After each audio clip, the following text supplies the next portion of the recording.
video today. I was like, what the fuck does Mott do with his free time? All right. Free time, you Now mean it work should time. be kicking on any moment. There we go. All right, folks, we are live. Welcome. Sorry for the slight delay there. Ran into some technical difficulties. It's a TForce thing, you know. But welcome, everyone, to Tuesday. It's TForce RPG. It's a long story, a custom Pathfinder game run by me, GM LaShocks of the Trinity Force Network RPG section, where I run my colorful group of fellows here through a custom Pathfinder tabletop RPG game, and there's tons of shenanigans. Before we get right into things there, I'm going to go ahead and we'll just do a little introduction off here of the crew and get everyone to tell you who they are and what character they're playing. Why don't we start with you, Mr. We'll just go in order of the Roll20 images here. Yes, I am Venerus Long Arrow of the Long Arrow family, and you might know me for being a necromancer. A dickromancer. Yeah, a little bit like that. He raises the undead penises. Yep. I didn't realize, by the way, that your original He can name make was anything rise. All right, Mr. Kargan. Hey, I'm Kargan. I am the younger brother to Chira Jaden. I'm Scald. Helpful, wanting to be adventurer. I am the voice of Mott Ganorum, and I am currently playing Hiram the Swift, ranger and almost dead human. Currently human. By the end of this episode, who knows? Mr. Chi-Chi. I'm Chira motherfucking Jaden, and I am playing Chira Jaden, the Blood Rager of Destiny. Yeah. The non-motherfucking variety of Cheer Jaden. I know, right? And you with the funny accent? Oh, yeah, me. I am haberdashing, and I am playing Hester, the War Priest, and Wrecking Ball. And our special guest for the past few weeks, we've got with us Mr. Blackhawk as our negotiator. Introduce yourself. So, yeah, I'm Blackhawk. I'm a community member. I kind of do a lot of workings behind the scenes, help set up. And I am playing El Negociador, the defender and strongman for Victoria Point. And I'll be here for this week as well. God, He suplexed a goddamn dragon! Fucking love that voice. All right, and so where we left off last week as we kick here into episode 17, where we last left off the party, they had helped El Negociador and Caligros the Dread retake his mountain keep, as the dragon was being captured by a much larger, older, scarier dragon. The party managed to free Caligros, break the enchantment that was empowering the other dragon, and through the power of teamwork, friendship, and other anime tropes, they defeated the ancient red dragon, who they never even bothered to learn his name. So from there, they kind of all stopped and rested to help Caligros reset up his lair and help nurse all of the captured slaves back to health before sending them on their way back to where they came from. So about a few weeks went by, and over those past few weeks, the party has basically been stationary but been up to a few things. We'll start with the scariest one, is that Hiram the Swift was still suffering from ghoul fever, and it started getting really bad while he was hanging up there in the mountains, and he nearly died from this disease. Luckily, El Negociador was managed to get back to Victoria Point and send a cleric up who was able to help cure the disease before he passed away and turned into a ghoul. But he's still been very ill and slow to recover at the moment. Things got very serious very quickly. I'm not dead yet. He came real fucking close to dying, because these were things that happened a little behind the scenes during this time skip. Kargan made some magic items. Venris studied necromancy under the dragon and has learned the better ways that he feels of being a necromancer, giving up his occultist ways and taking on the way of the wizard in the spellbook.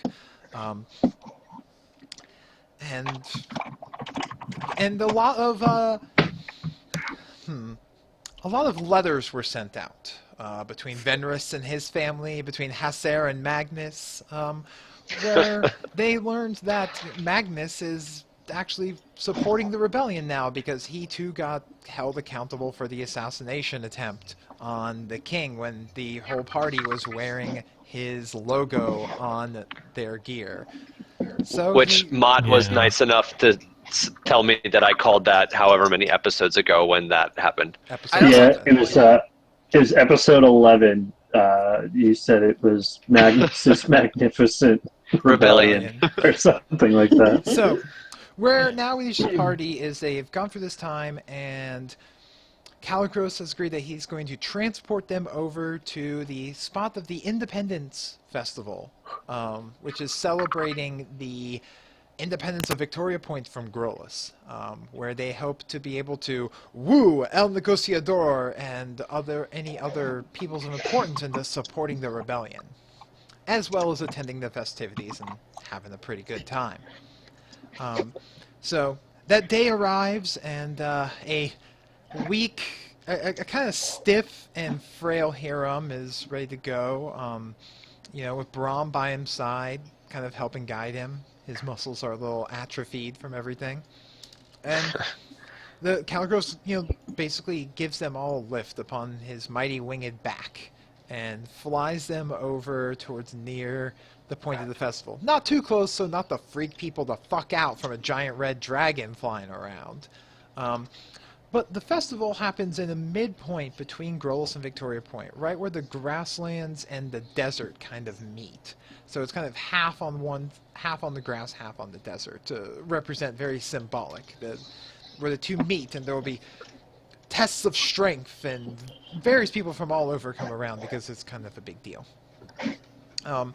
So Caligros drops you guys off. You've had your 3 weeks of rest, recovery, crafting, and letter writing.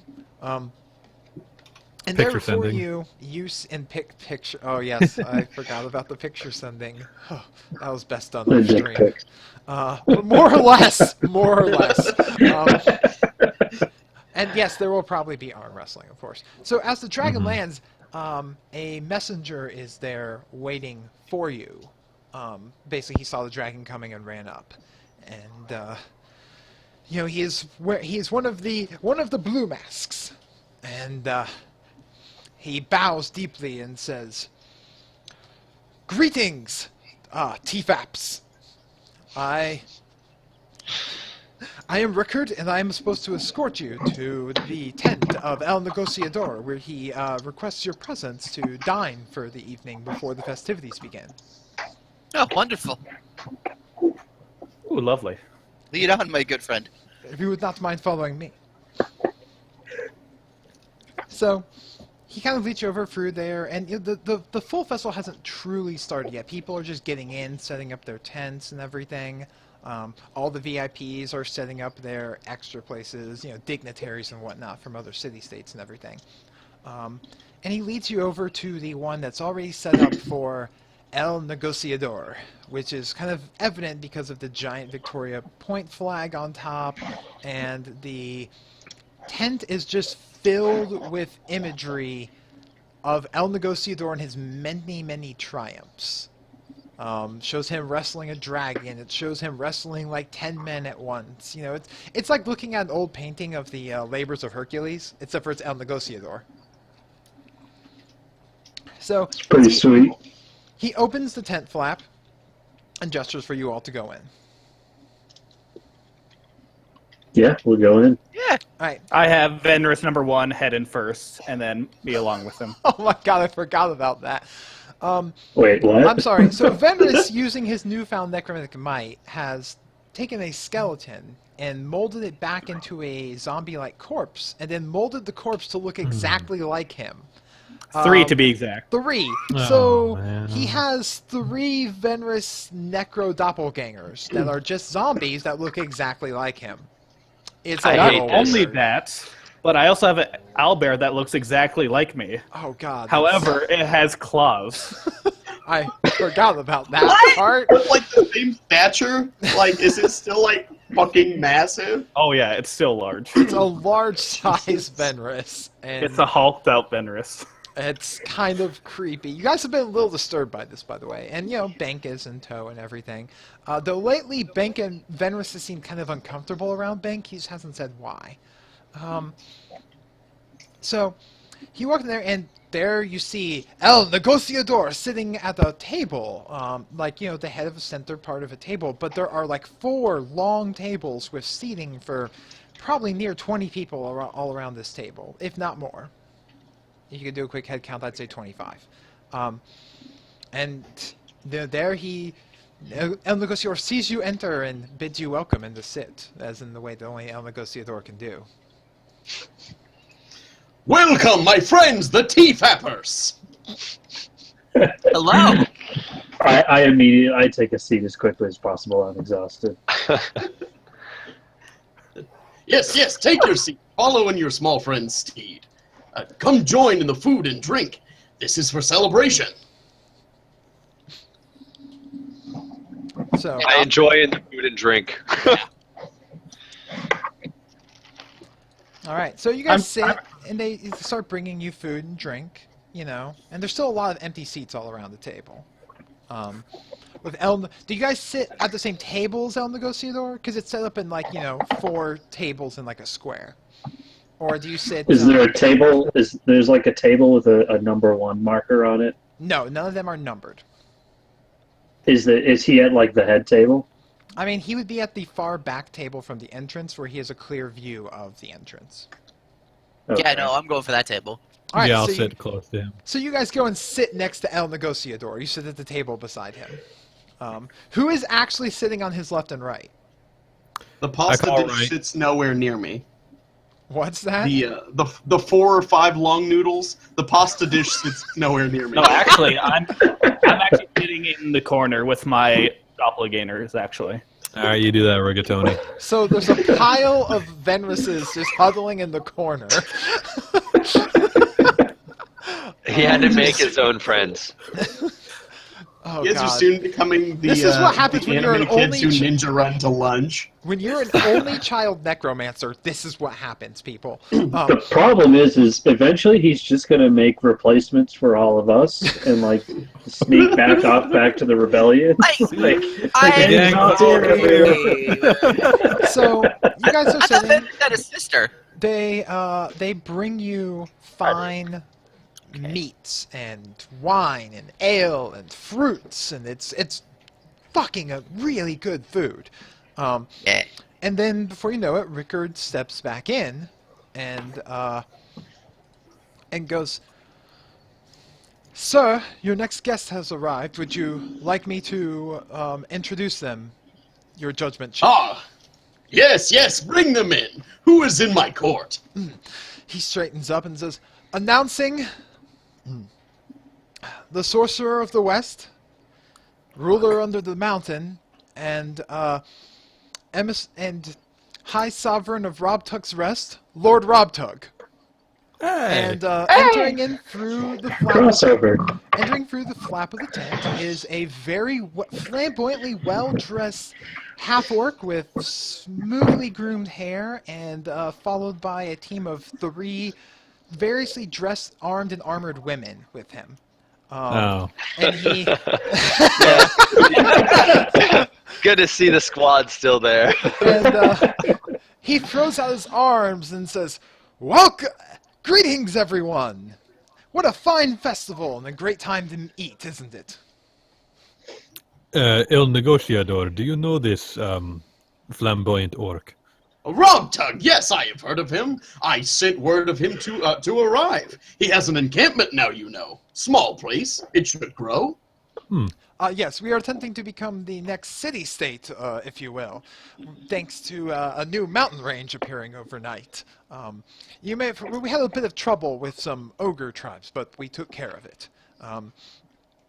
He goes and takes a seat, basically opposite of El Negociador, and with his squad sitting around him. It's like, we continue to grow by the day. And odd fashions, but, you know, we are priding ourselves as to be as the place where people who feel they don't fit in can come live. A refuge for all. Yes, a place for anyone who wishes to start anew. He smiles. Sounds like you a know. great place. He smiles generously. And, Well, I mean, not Victoria Point, probably, but, you know. Victoria Point is a fine city. I have great relations with El Negociador. Yes, sit, dine, enjoy yourself. You are friends in my company. The guard pops back in again, and he goes, "Another guest, sir. Announcing, first of his name, Lord of the Western Coast and King of Ossium Hastum, Lord Damien Holstrom." And, you know, a man in his, like, mid-20s wearing fine armor with a large greatsword strapped across his back comes walking in and gives a very faint but respectful nod. Followed behind him is a middle-aged man with one arm in loose-fitting robes. Who yeah, who comes and sits down next to him. And then to see, and he goes, "Greetings, El Negociador, Rob Tug." He says, in a polite but kind of strained manner, as they go and sit at another table. He nods, sits, takes a glass of wine, and kind of sits there, just looking around the room. Like he's trying to figure out who you guys are, but not be impolite by asking. Then the messenger steps back in again. Announcing, 10th of his name, Warden of the North, Bearer of the Sword of the Heavens, King Morris McStravick of Stormhaven. And a, you know, large, well-built, red-haired, red-bearded man in full plate mail comes, like, walking in through the door with a big grin on his face, followed by two similarly armored soldiers. He's got a long sword at his hip that's extremely ornate and seems to shine light from it. And he goes, "Apologize for my lateness, but I hope I'm not too late for the drinking." Ha! Iron Gate of Stormhaven! You are always welcome in Victoria Point. He, like, walks over and gives El Negociador a big, like, you know, clasp on the arm and hug before taking his seat and ordering 5 flagons of ale. The messenger... I like that guy. The messenger comes back again, and he goes, announcing Lore Master Ariel, the Keeper of the Lost, the Seeker of the Sands, and Speaker of the Sand Tribes. As a half-elven woman in her, like, looks like would be like her late 50s, graying hair, followed by 2 other figures that are completely covered except for their eyes and fully robed in their arms and their sleeves. Walks in, makes note of Chira and Kargan, kind of quizzically. We wave. Nods politely, says nothing, and goes and sits down. Should I take it to know this woman? Yes. Ah. Is that the one that Vendrus saw? No. Is No. Beaver Scryer? Announcing Pirate Bane,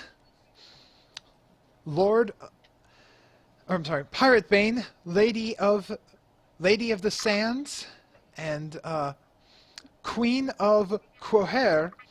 We have Sovereign Cassil, and a woman in, like, walks in very regal looking and kind of like almost loose-fitting traveling gear. The head of the islands of Quoher walks in. I get up off my seat and kneel down. She walks over, addresses no one before walking over, gently putting a hand on Haser's shoulder, and says, "Rise, my child." You look beautiful as always, lady.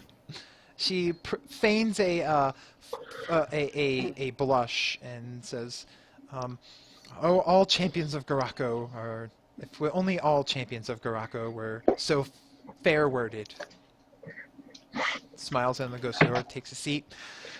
And then the festivities are going to start eating, and there's some polite conversation before, and a few more minutes pass before the emissary walks back in and goes, announcing Lord of Commerce and respected member of the Council of Tim's Hold, Lord Roy Long Arrow, accompanying the widow, Lady Ilara Bloodbane, and the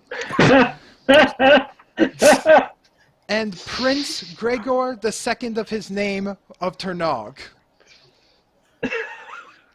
Walking in is a gentleman first who is wearing very fine black robes and has like slick back brown hair and a very finely kept goatee, and walking with a like a staff of a super smooth staff in his hand and silver rings upon his fingers, and he looks over and around the room at you all, looks over at Venris, holds his gaze for a I give second. him. Wait, is that your father? And They all wave in synchronized. he goes, ladies, gentlemen, and then he holds open the tent for Widow Bloodbane to enter, with a child by her side, dressed in We have to regal do this. clothing and a small circlet upon his head. I wave at Widow Bloodbane. Oh.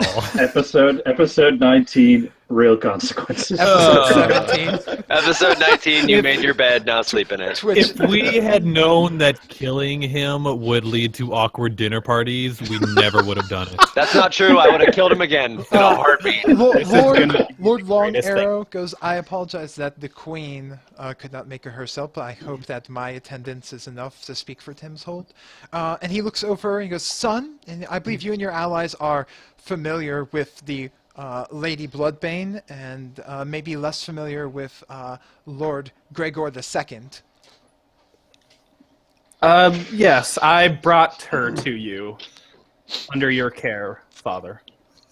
I see. He goes and takes a seat.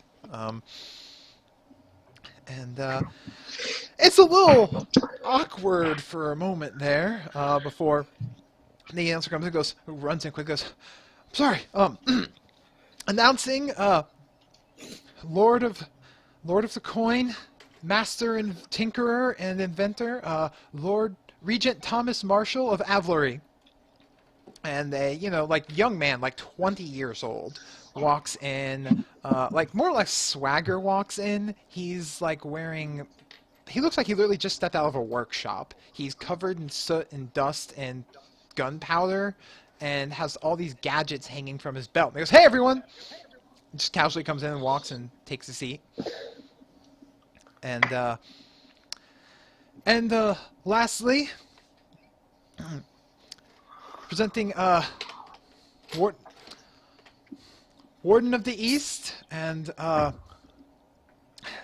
Sovereign of the Great Walled City, King Eremos of Ternog. Oh, Oh, you saved the best for last! Perhaps we should go. I get it. Vomits all over. I get everybody in really close, and I say, well, it's a good thing Lumalia's not here, or else we'd start another fight out of nowhere all over again. Right. Perhaps we can just calmly explain ourselves at this party. Yeah, that's going we to have be a great. lot of Just explaining. pace, So he... El Negociador. Oh, sorry. No, go ahead. If you want El Negociador to say something, by all means. So El Negociador doesn't say anything, but he does, quickly as the turn happens, for each of them individually looks at each member of TFAPS and gives them a don't say anything look, and then goes back to his jovial reveling. I asked Throughout for the a event. very hard drink, a very stiff drink. I second that. I need one as well. I command my skeletons to go into my robe, and I hide into in the All the Venruses disappear, and little on Venrus's previously just kind of almost pure black robe, little like stitchwork hymns appear on his robe as these other Venruses disappear and into his robe, and he takes a seat. Well, that was weird. Eremos looks at you all, glares, flanked by the two personal guards that you saw, Mr. Blue Hair and the armored figure, whose names you don't know. And they come and sit, and he glares at you, and they kind of sits down. I And, nod at Eremos. and there's a bit of an awkward silence for the moment before the red-haired king of Stormhaven speaks up after downing his 5th flagon of ale. And he goes, "So, My man. I think everyone is here now, yes? I would like to thank El Negocior for extending an invite to all of us to represent for... With the situation in Ternog, he felt it was a time for a meeting of the heads of the city-states to discuss what this means for the Accord." Of course, we are one Asium Hastem. We should meet and discuss as so. Hassem's a city-state. You're the continent's Vestralon. Womp womp. No. We are one Vestralon. Yeah. We are one collaborative, effective nations that are also city-states. And apparently El Negociador just ceded the entire continent to Asim Hastem. And you're here too. This is Risk, boys. Womp womp. So I think we have every city spoken for, as well as the rebels, Eremos, and Gregor's son. Morstan just kind of looks around, thinks for a moment, drinks another flagon of ale, and sits back in his seat and watches. Wait. Are we Yep. the mouth? All right. Yeah. Remember All right. that's what we were doing. That's Yep. That was because we were going to be the representatives for the rebellion in Garito. Yes. We just didn't know it would be with everyone else here. Yeah. And Oh, boy. at which point, actually, Damien Holstrom holds up his hand and goes, "Excuse me, Lord Nostravik, but I believe you are mistaken. We are missing a representative from Grolus. Do they not normally send their champion, who I believe is one Kolic Ironside, to the proceedings?" Rob goes, "Well, Kolic had some personal matters to attend to, and said that he entrusted his vote with me. If you doubt, I do have his signed parchment here, as he both seats on the Council of Grolus and Rob Tug's Rest." He can sign paperwork? I'm surprised. I'm calling it bullshit. El Negociador actually says, I am surprised. I both hope to see the man arrive so that we could fight, and am confused as I thought he couldn't sign anything.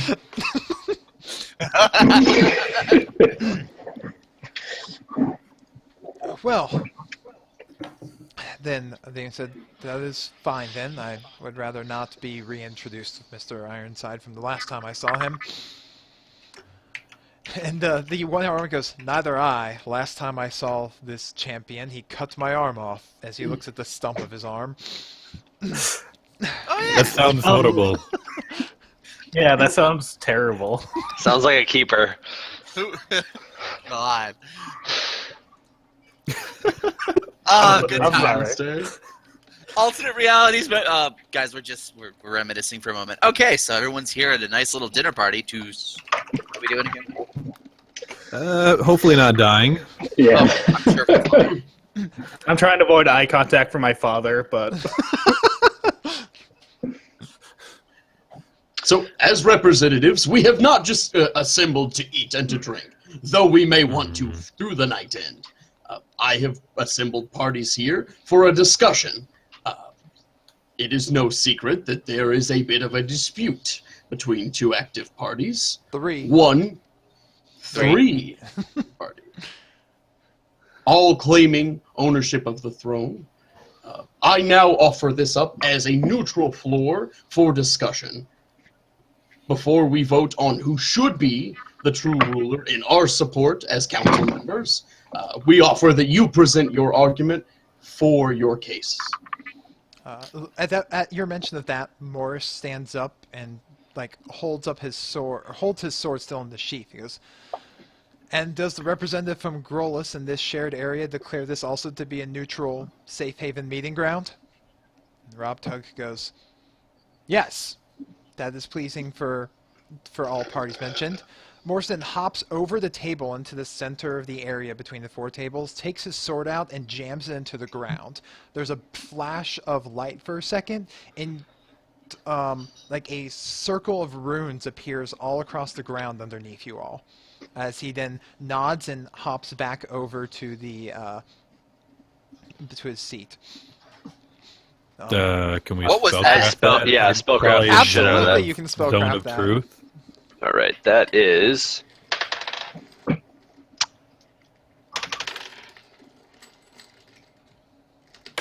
not good. Ooh. Yeah, 7, but I'm just gonna assume Oh my god. Zone of 12.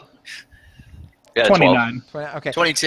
You recognize that this is essentially a modified form of a sanctuary spell, ensuring that it would be difficult for anyone to attempt to harm another person while inside of this effect, preventing hostilities and everything. I messaged that to everyone just so they understand. I let out a sigh of relief. Since this shared land has been agreed on to place, I have placed a sanctuary upon us so that none may strike out upon one another. If you are wondering why I have not placed a truth enchantment, it's because we have an agreement with those leaders in the city-state accord that we will trust us at their words and not force others to expose matters of state safety and secrecy. And he nods and sits down. I give the floor to you, El Negociador. Excellent. So, first, if we will have, I do have my gathered guests here in representative of the opposition to the throne. If you will, plead your case for your side of the story. As El Negociador turns and looks at the TFAFs. Oh, I thought you were talking about the other. That's you, Lobies. I stand up and say, "Now announcing our representative, Hasser Baraco," and I immediately collapse. I give Hiram the dirty eye as I stand up. Excuse us in our party. We were unaware that this would be the floor that we have to discuss the matters going on in Tirnog. Yeah, we expected to do that through subterfuge.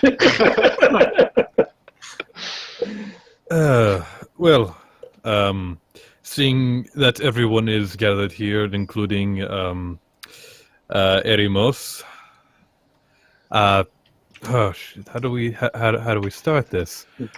The people of this land are not happy. They've been stepped on by both sides, whether it be the old regiment or the new.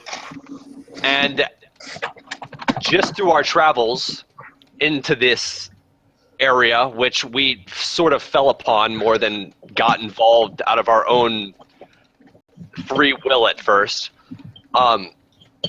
the people made a very, very convincing argument that they should govern themselves rather than having the will of those with the military forced upon them. So we are the voice of the people, particularly at this moment in Kyoto, who are currently being led by the Demai family. As he's saying this, I'm taking out the crown and hovering it over Chira's head. No, Okay. So as Chira's speaking, the crown of Ternog I don't want anything to do with that. floats over Chira's head. Give me a diplomacy check, motherfucker. That was a speech. That was a speech. Okay. That was solid. That is 19. Okay. So at the moment that you lift the crown up, it suddenly leaves the grasp of your mage hand and flies across the room and gently rests itself onto the head of the young Prince Gregor. Yep. Could have seen that coming. I don't know why you decided to do that. My soul hurts. Not what I expected. Seated next to Venerous, The stop sorting fooling hat. around with the boy. If anything, like even if that diplomacy check goes through, that one action kind of shits on everything I just said. with a smirk, the elder Long Arrow goes, "Thank you for that excellent point, my son. As clearly noted by the ancient crown of Ternog, it recognizes Prince Gregor as the rightful ruler and bearer of it, and thus should return the throne of Ternog. And if Eremos is not willing to part it up, then we, by the legislative court, I feel, are honor-bound to gather our might and recover the city for the young prince. And of course, I would then expect its citizens to come in line to support their rightful ruler." I stand up. Should the citizens not be able to choose on their own who rules them, to decide who exactly is going to go about determining how they live their lives, rather than some magical crown bestowed however many years ago that gets to decide for them just due to somebody's blood and birth? Why should that matter now, especially when the people seem very unhappy to begin with, hence this rebellion wouldn't have even started, as they fought off both sides equally? Damn. Give me another diplomacy, dude. You're just dropping the God mic. damn it. You are dropping Nobody the mic. fucking else is doing anything. Hey, I'm giving bonuses for how well worded you are, if it makes you feel any better. I'm just not telling you what they are. I got a 16. Okay. Chira dropping the mic twice now. My heart's pumping a little bit from that. I'm not. I shouldn't be doing this. Like, you want to talk about rolling dice? I do not have a good diplomacy at all. Damien, I'm sorry. Damien's stroking his goatee, kind of listening to your words, and then across the room, standing up, is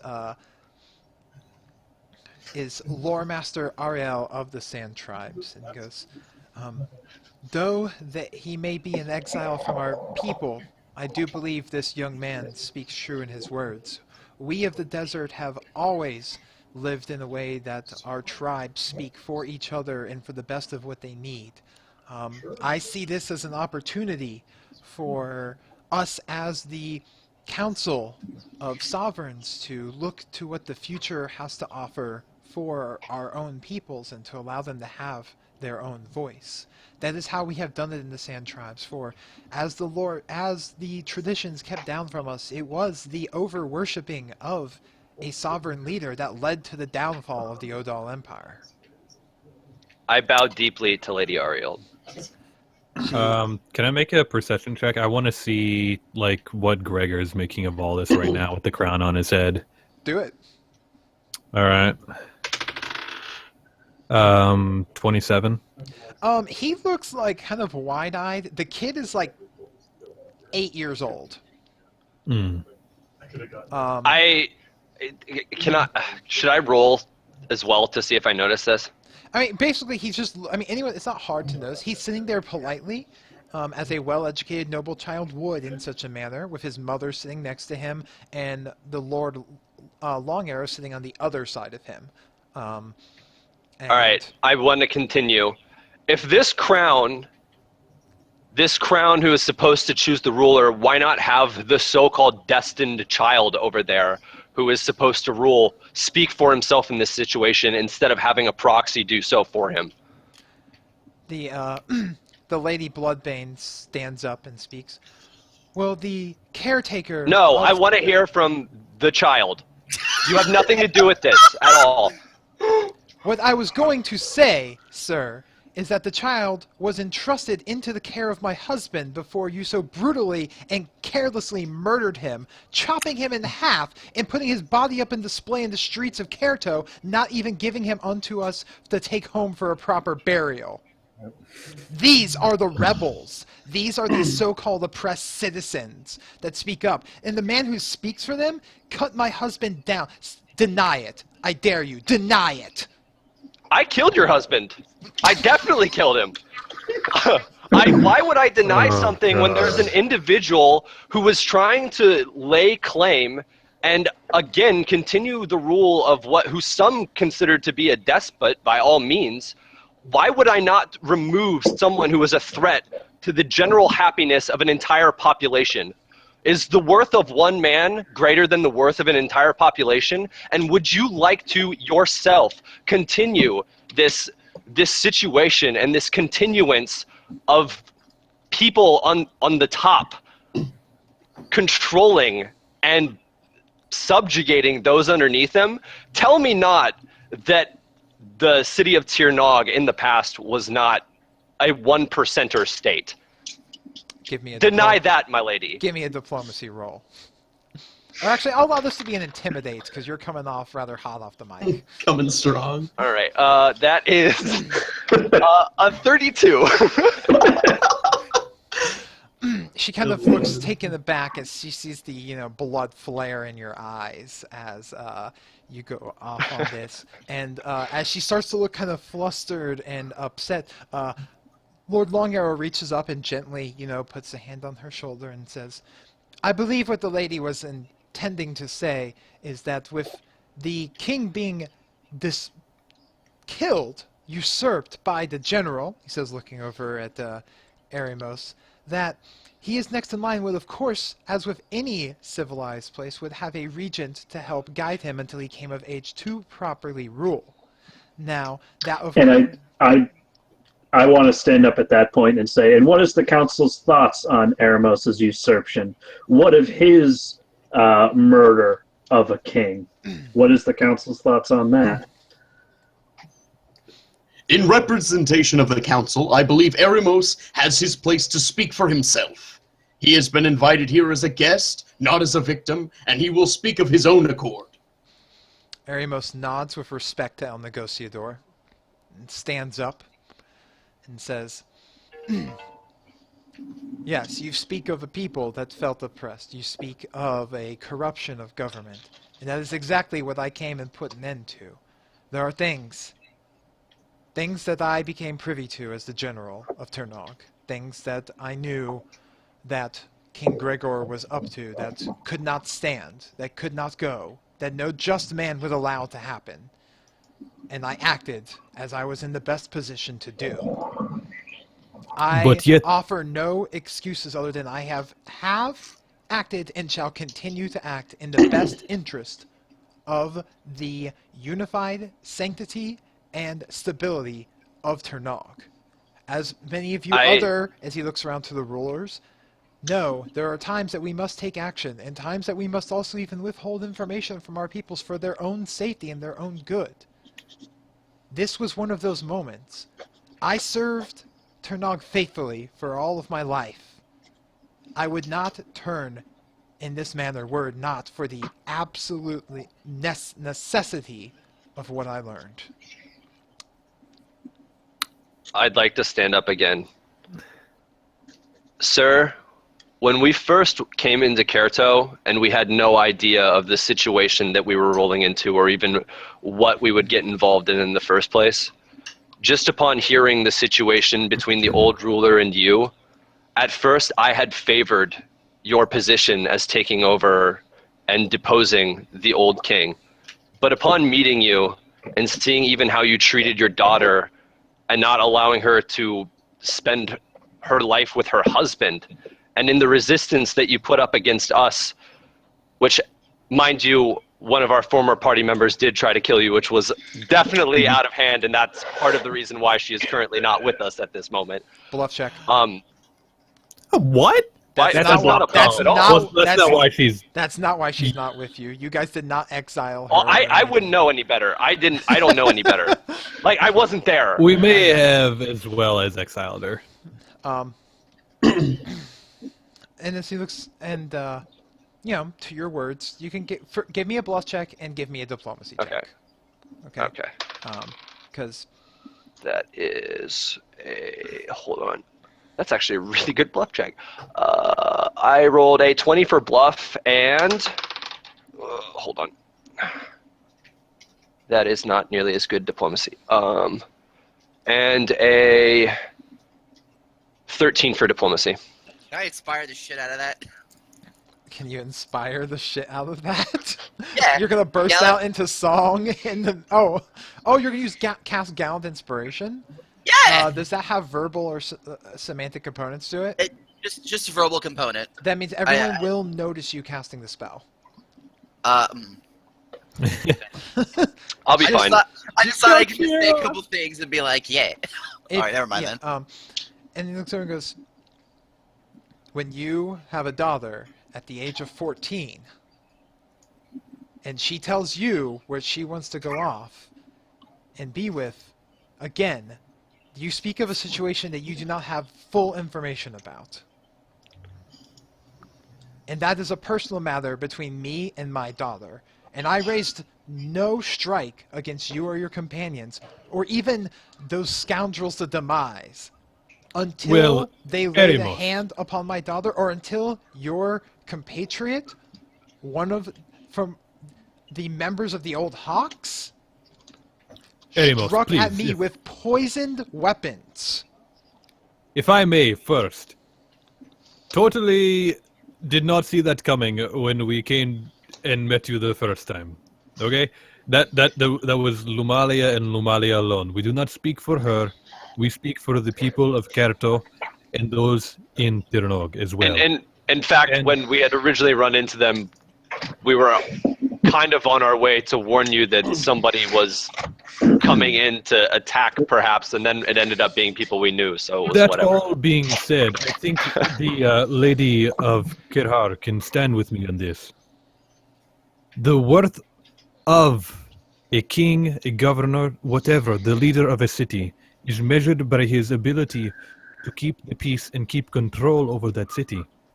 What these events that have transpired in the past few months have shown me, that the people of Kirhar, of Kirto and of Tirnog are willing to stand up with equal military might against you. What does that say? If they are willing to risk that much and to win in serious battles against you, should not their will be considered in this? You mean these It shows a heavy-handed approach isn't working. These citizens who inspire to riot and rebel from, my understandings, your own actions, as you were the first ones to shed blood in the city of Kerto, as has been reported to me. The ones who struck down some of my guards that were watching over in the city, and struck down one of the former nobles that even worked under Gregor. And you're going to speak to me about the stability of this. I responded. I had been in rule for a month at the time. Such a long time. At the time. And look at what all these people have already shown you. Yes, They're the people that you riled up, the people that you put swords into We left Kerto a with burning fireplace. You left it a pit filled with anger and fire. In our defense, only one building burned, and it was your barracks. At what point was there an attempt of negotiation? At what point was there given an opportunity for a messenger to go out to solve the situation peacefully? No, of course things escalated in Kerto, because you went in there and started killing people, and now you are here representing the rebellion. The rebellion that you conveniently started. My question is, where do you, who are not citizens of Kerto or Tirnog, come into play with this? What is it that you seek to gain by rising up my people, our people, to rebel against the sovereign that had at the time only been in power for 2 weeks? And during that time, cannot tell me that you speak when you enter the city, the amount of organization, the amount of record keeping, how clean the streets were. We put that city spick and span. Does someone else want to take this one? When we walked into that city, the people of that city refused to leave their buildings. They were besieged by not only nobility who had been kicked out of Tirnog themselves, but the military of Tirnog. They had a companion that we had seek to release, was under your guys' Unjustly Unjustly imprisoned. Unjustly imprisoned and his belongings taken. The people wanted to leave. The people wanted the people of the nobility and of Turnog out of their city, but had no fire to do so. If we had sparked it, it was only because of the will of the people. And get your facts straight, the only building that burned was your own. Jared, you said that already. I know, but I want to fucking rehash this point because you need to get your shit straight before you decide to do outlandish claims that this city became a burning the only one pit. that we know that was burning. We do not know what the people did after we left. Lady Bloodbane. Well, we didn't burn Lady ourselves. Bloodbane looks up because, yes, the merchant who we told we would reimburse for all of his goods, the goods that he signed for a contract of setting up a shop under the realm of our former liege, King Gregor, which does, in that area, give us preview that in a time of crisis, we may confiscate, if need, goods, materials for the greater good of the realm, into arming soldiers into everything. My husband... And the same merchant who is now a part of the rebellion. Yes, the same merchant who, from my understanding, sponsored you guys with his quote, because I see his pin, his logo upon you right now. By the way, I don't have it. I sold mine. At the end of the day, But as I was saying, Lady Bloodbane and my Lord husband, Eremos. my deceased husband, acted knowing that he was the keeper, that the prince was his ward. He acted in the manner that any ruler would. He saw materials that he needed to help. And he promised in all good faiths, and in written contract, she holds up a piece of paper for this Magnus, that he would be compensated for all materials that were used. Is a contract signed at sword point a valid contract? Within the purview of his authority, he acted upon this. And he wrote this. This was not a contract for Magnus to sign. This was a sealed, stamped, and signed decree by my late husband, who you murdered, Lord Edric Bloodbane, that he would return the value, if not all of the materials, and then some. How about you bring this situation up with Magnus himself, because I'm sure he would have something to say, and you can hash that whole thing out on your own with him. Gathered council. I think at this point what we've seen is that the rebellion stands with the people, and for a government that stands for the people. Lord Eremos makes claims that there were actions done by the hierarchy that were worth taking over. Our cause, we feel, is just as worth. And we have the Bloodbanes who claim equal worth. I think you've heard our sides of the story. There's been a lot of finger pointing. We're the only council gathered here who has put all of our cards on the table. And I think maybe the line of questioning should start shifting to the others here who make their own claims. Lady Bloodbane sits back of her and goes, "Our claim is quite simple. Gregor the second here is the blood heir of the previous wrongfully deposed king, and even if he was to be deposed, even if our sovereign was up to things that required to be down, why did Eremos not step in and offer to regent until Gregor here came of age? Why did he declare the throne for himself?" That's a very good point. That's a very good point. I would like to hear from Eremos what was so grievous that required you to step in and take these actions. Especially here in front of honored council, this isn't something that you'd just be telling to the general populace of your city. This seems like a safe place to do so. Eremos kind of like sits there and holds his hands and looks up for a moment. The corruption ran deeper than just his majesty. The corruption ran through into all of the nobles. Your husband included, milady, was privy to all of the ongoings that were happening. Whom was I to trust? That is why there was a complete overhaul. Had to remove all of the nobility. No, you wish me to name the deeds done? You wish me to justify my actions when all I have done is bring further peace and prosperity to the city if not for the actions of these men riling up the populace that were simply scared and needed guidance and of words of reassurance. They acted before time for a messenger could even get to Turnog and back. No, there's no need for justification of my action. All of the army, all of the guards supported me. There was no bloodshed beyond Gregor's own that night, because every guard understood and every soldier was with me. Was there rebellion? Was there rising up of people in the streets the night they heard Gregor died? No. They accepted it. Was there transition and change? Yes. Was there some unrest? Was there whispers? Yes. But did a brick go through a window? Did a peasant murder somebody else in the street? No. I do not need to justify the actions. Who here knows the city better than I? I was raised in the streets. I worked in the military all the way up to becoming the general. I am a son of Turnog through and through, in my blood, as he thumps his chest. El Negociator, would it be possible to table the discussion for a short while so that our party and everyone can just have a minute to regroup? And we can all come back a bit more level-headed and discuss this matter further. Yes, of course. We shall disperse for a time, just to give gathered parties time to discuss amongst themselves and to assemble any arguments or discussions they want to proceed with forward. Thank you. Very well. Morse again leaps over the table with the astounding grace of a man wearing full plate armor that is now down 7 flagons of mead in this sitting, and nods and pulls his sword from the ground and stands there and the sword says, "Very well, until we proceed," and puts the sword back in his belt. Should any wish to seek my counsel, I want to have a drink with that guy. Should anyone wish to seek my counsel, you best bring a mead.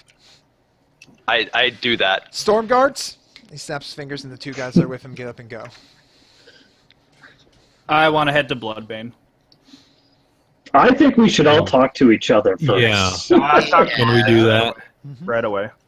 Ben goes over and has a whispered conversation with Roy Longarrow before Lord Longarrow nods, and Bank goes back over and stands by Venrus' side. Can we put Bank over in the corner for a minute? Yeah, about that. What? I don't have control over Bank. Bank?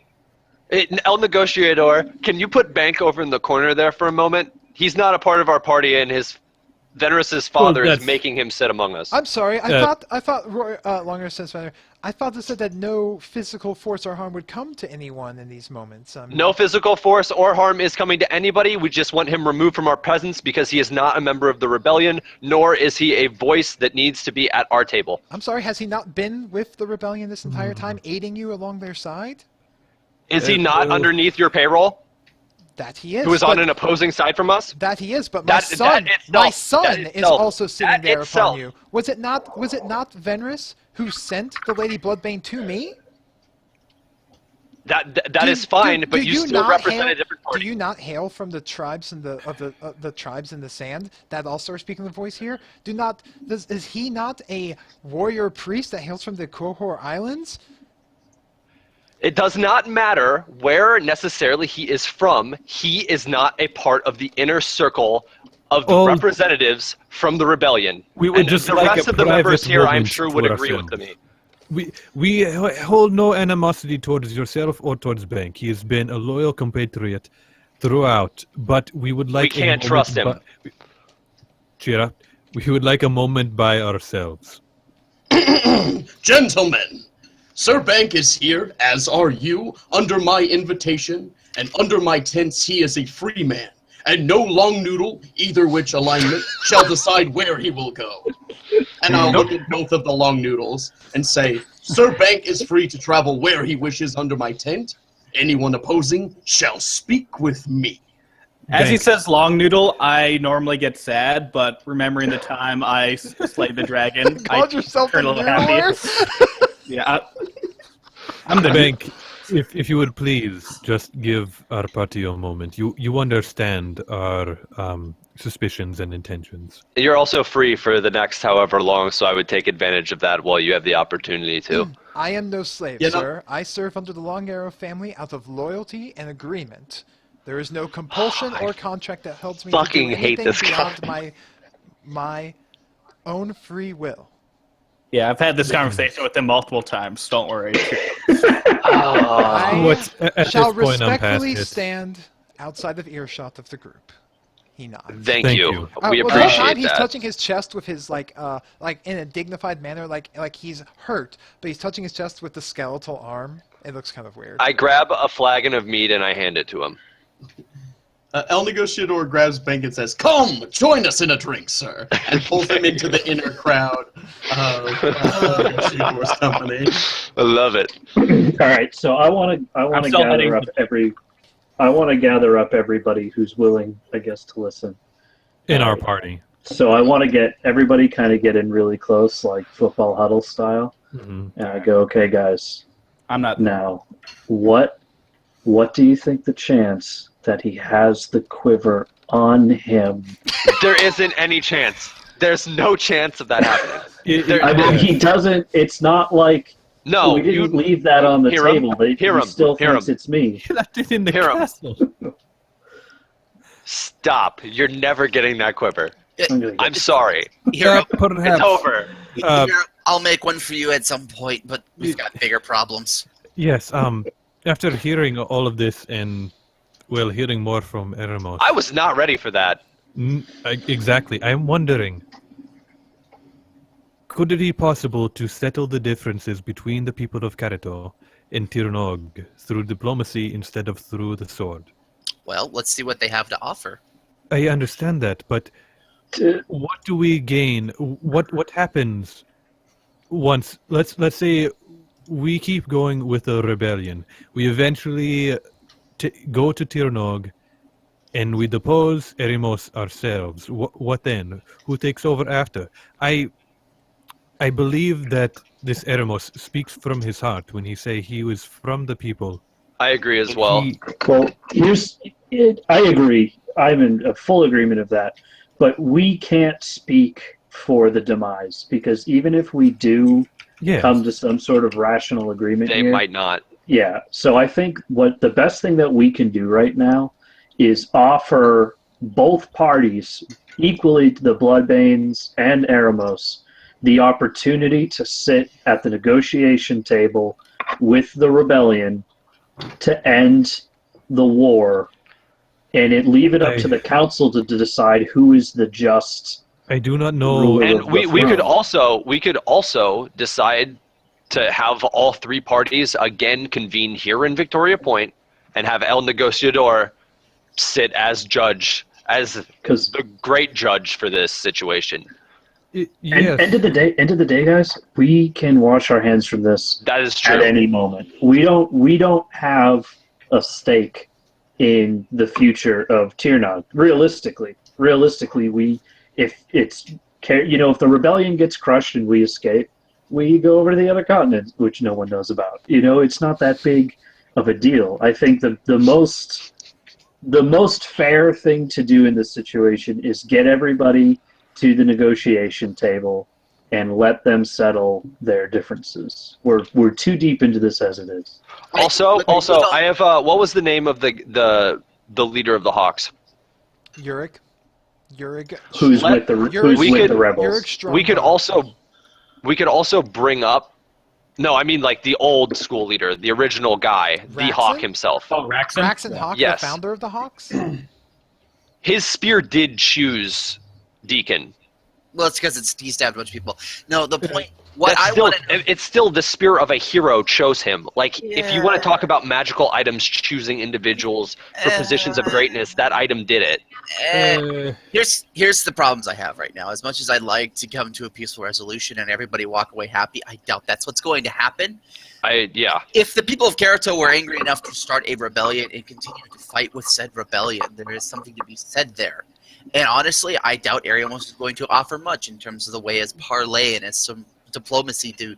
Well, to be fair, he has not had much time in Kirito to really do all that much. He might have had to be heavy-handed at the start just to It's cordon really, control. it's really easy to justify your actions when you have an entire military willing to just That's back you true up. as well. Just because the people of Tirnog didn't fight back initially doesn't mean there was some unrest. And let's not forget the fact that people tend to disappear when they talk ill of Eremos himself.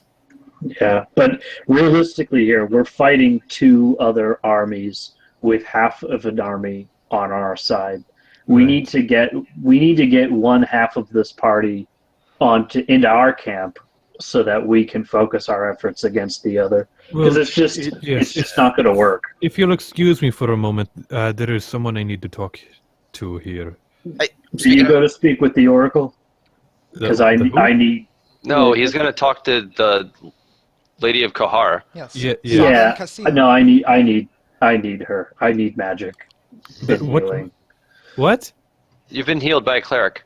I'm still like very, very ill. The disease has been halted, but the damage has been done, and it'll take him quite a while to recover.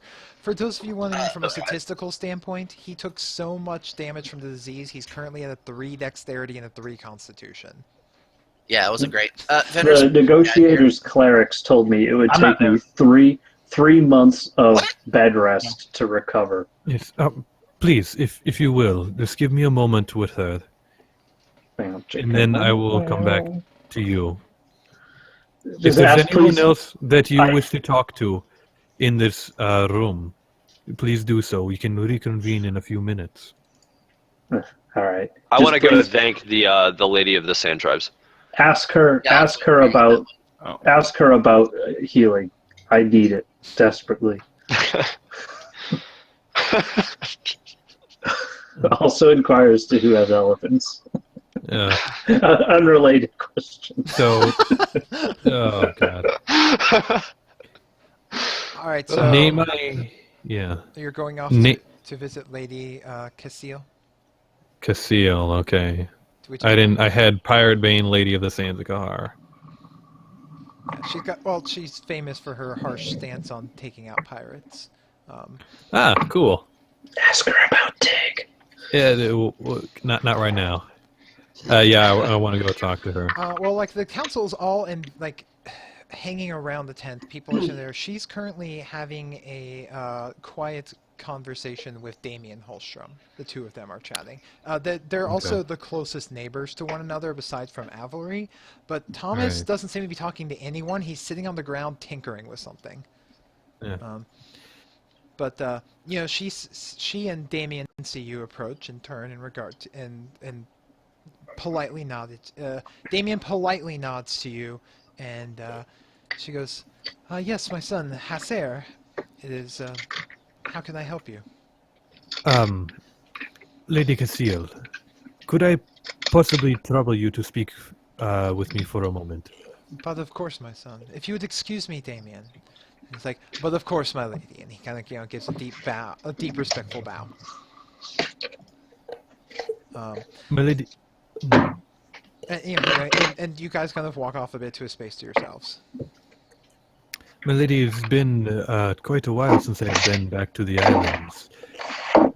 And I feel that with all this unrest going on, I have lost my sense of right as to what needs to be done here with Tirnog.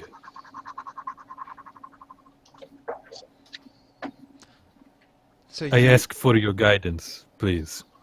She kind of smiles and goes, "Well, you know how important the ways of Garako are to the islands of Corhir. It is how we became united and not merely a fledgling group of peoples upon different across seas from one another. You tell me, do you feel, is this a just fight? Do these people truly have the will and the right to stand up and fight for what is theirs? For that is the way of Garako, it is not?" Of course, my lady, if you had seen these people in Kyoto, there would be no question of their will to fight. You are on your pilgrimage, correct? Of course. Have you been to Asadi and brought trophies of your battles? Yes.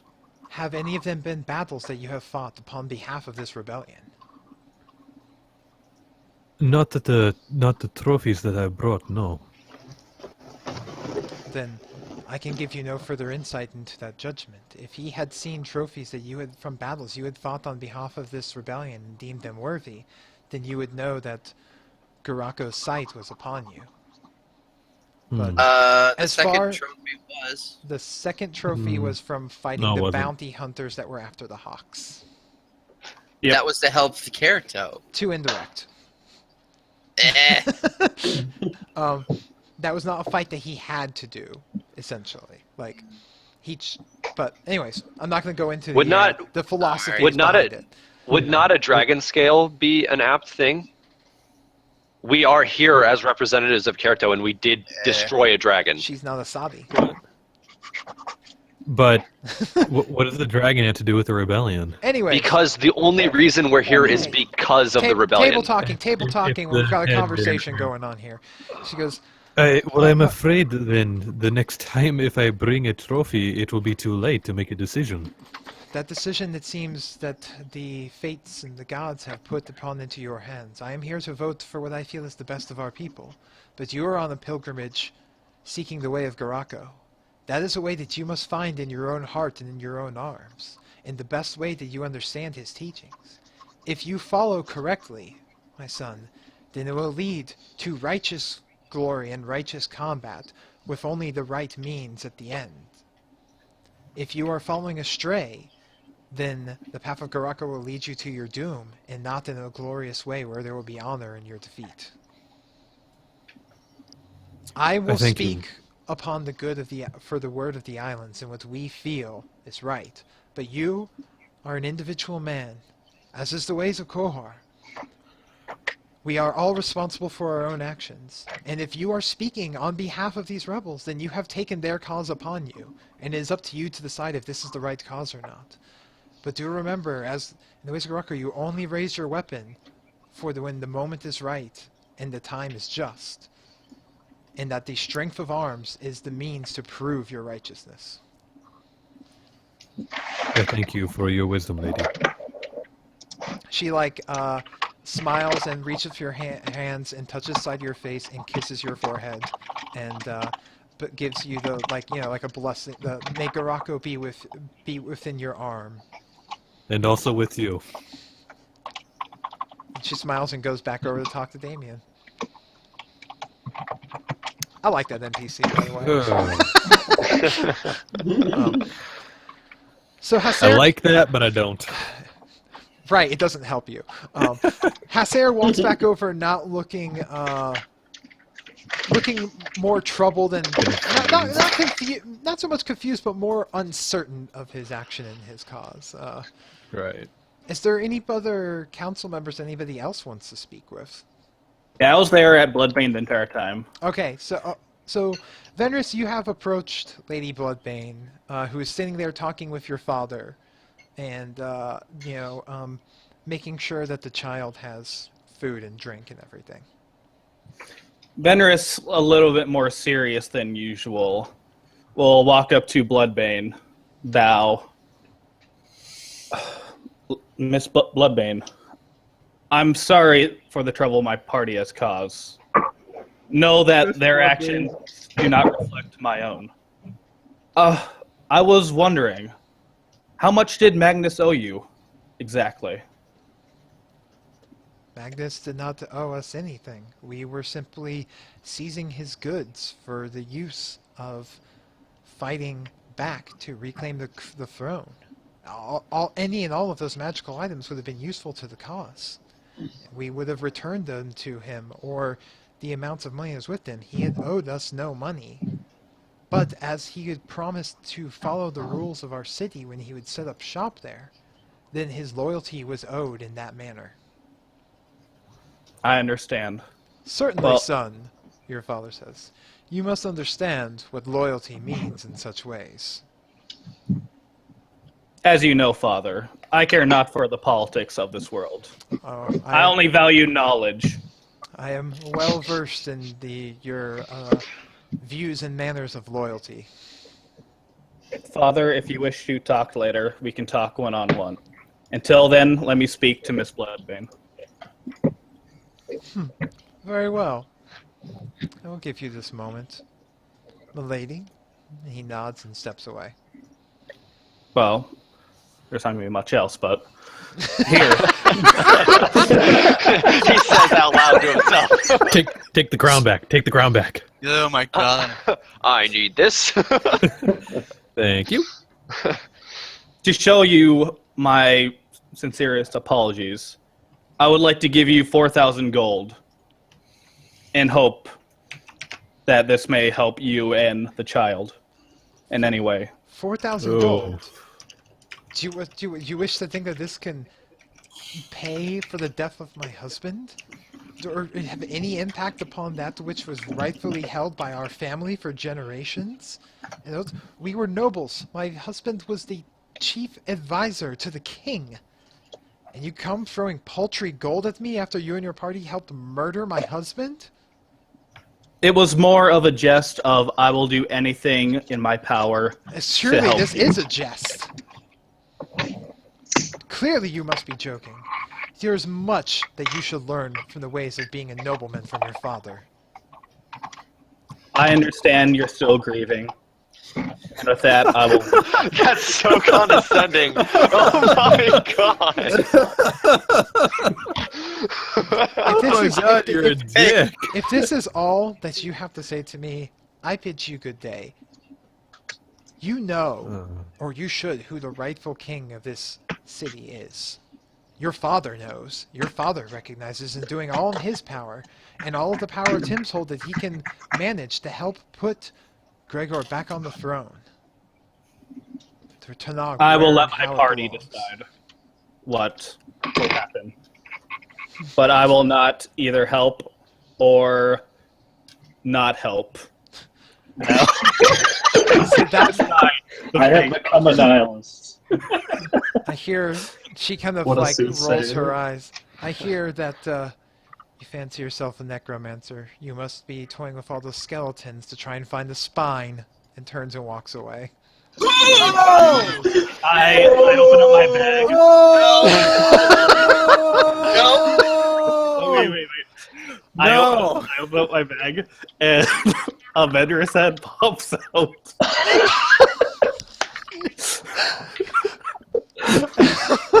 And says, "You take it back."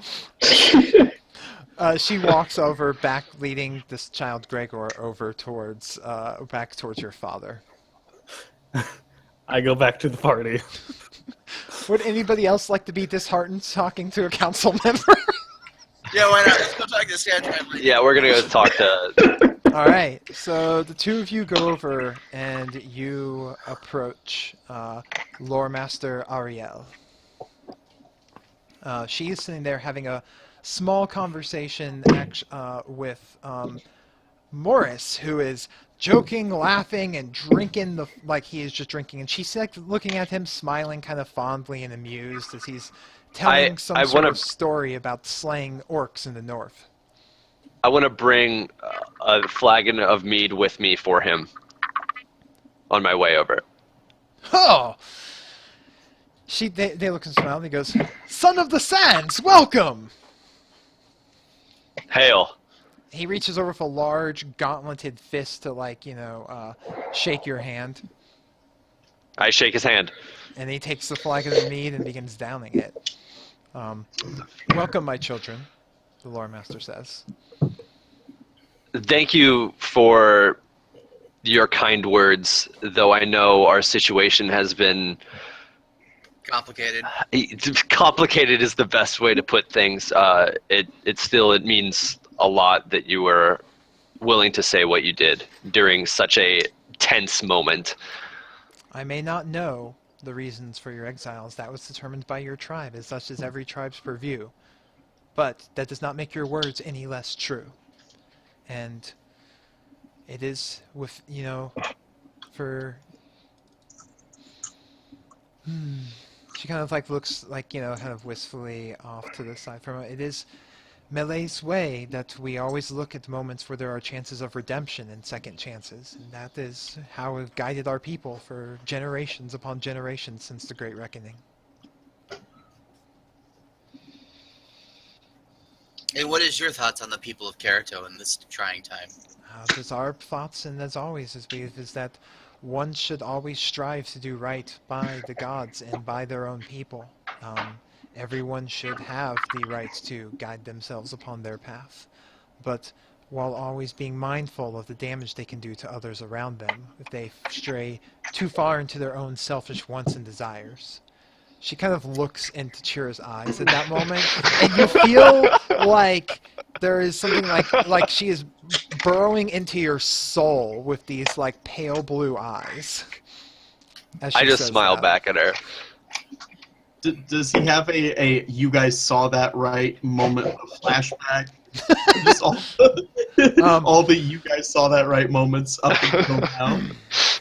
Morris goes, "Hear, hear, well said, lady. In the lands of Stormhaven, the ways our people have been trusted into the hands of the McStravick clan since the founding, and has always been ruled by one who can correctly wield the sword and pass the paladin rights. We follow the ways of Remiel. She is the one that told us the right path to walk, and we shall continue to walk that."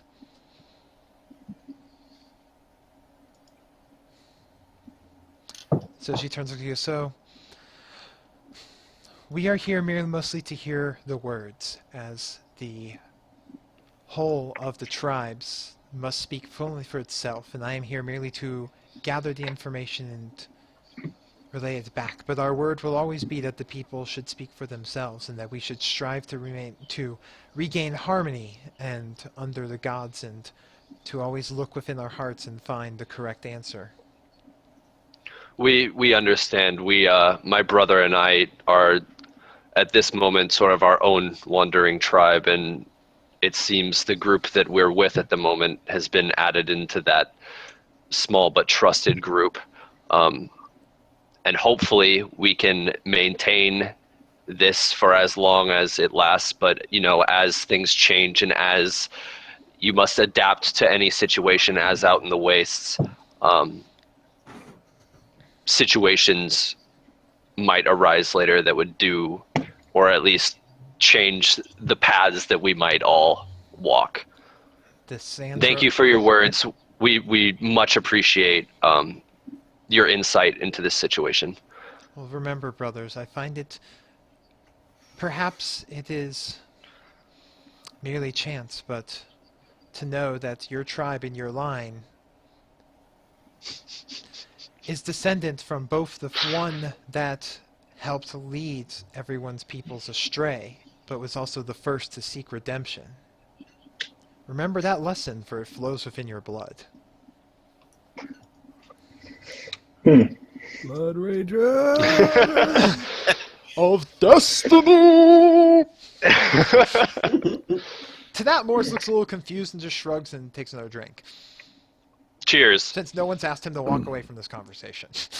No, but it's fine. I like that guy. He can enjoy the whole thing. He seems like a cool fella. He's probably the most chill paladin you'll ever meet.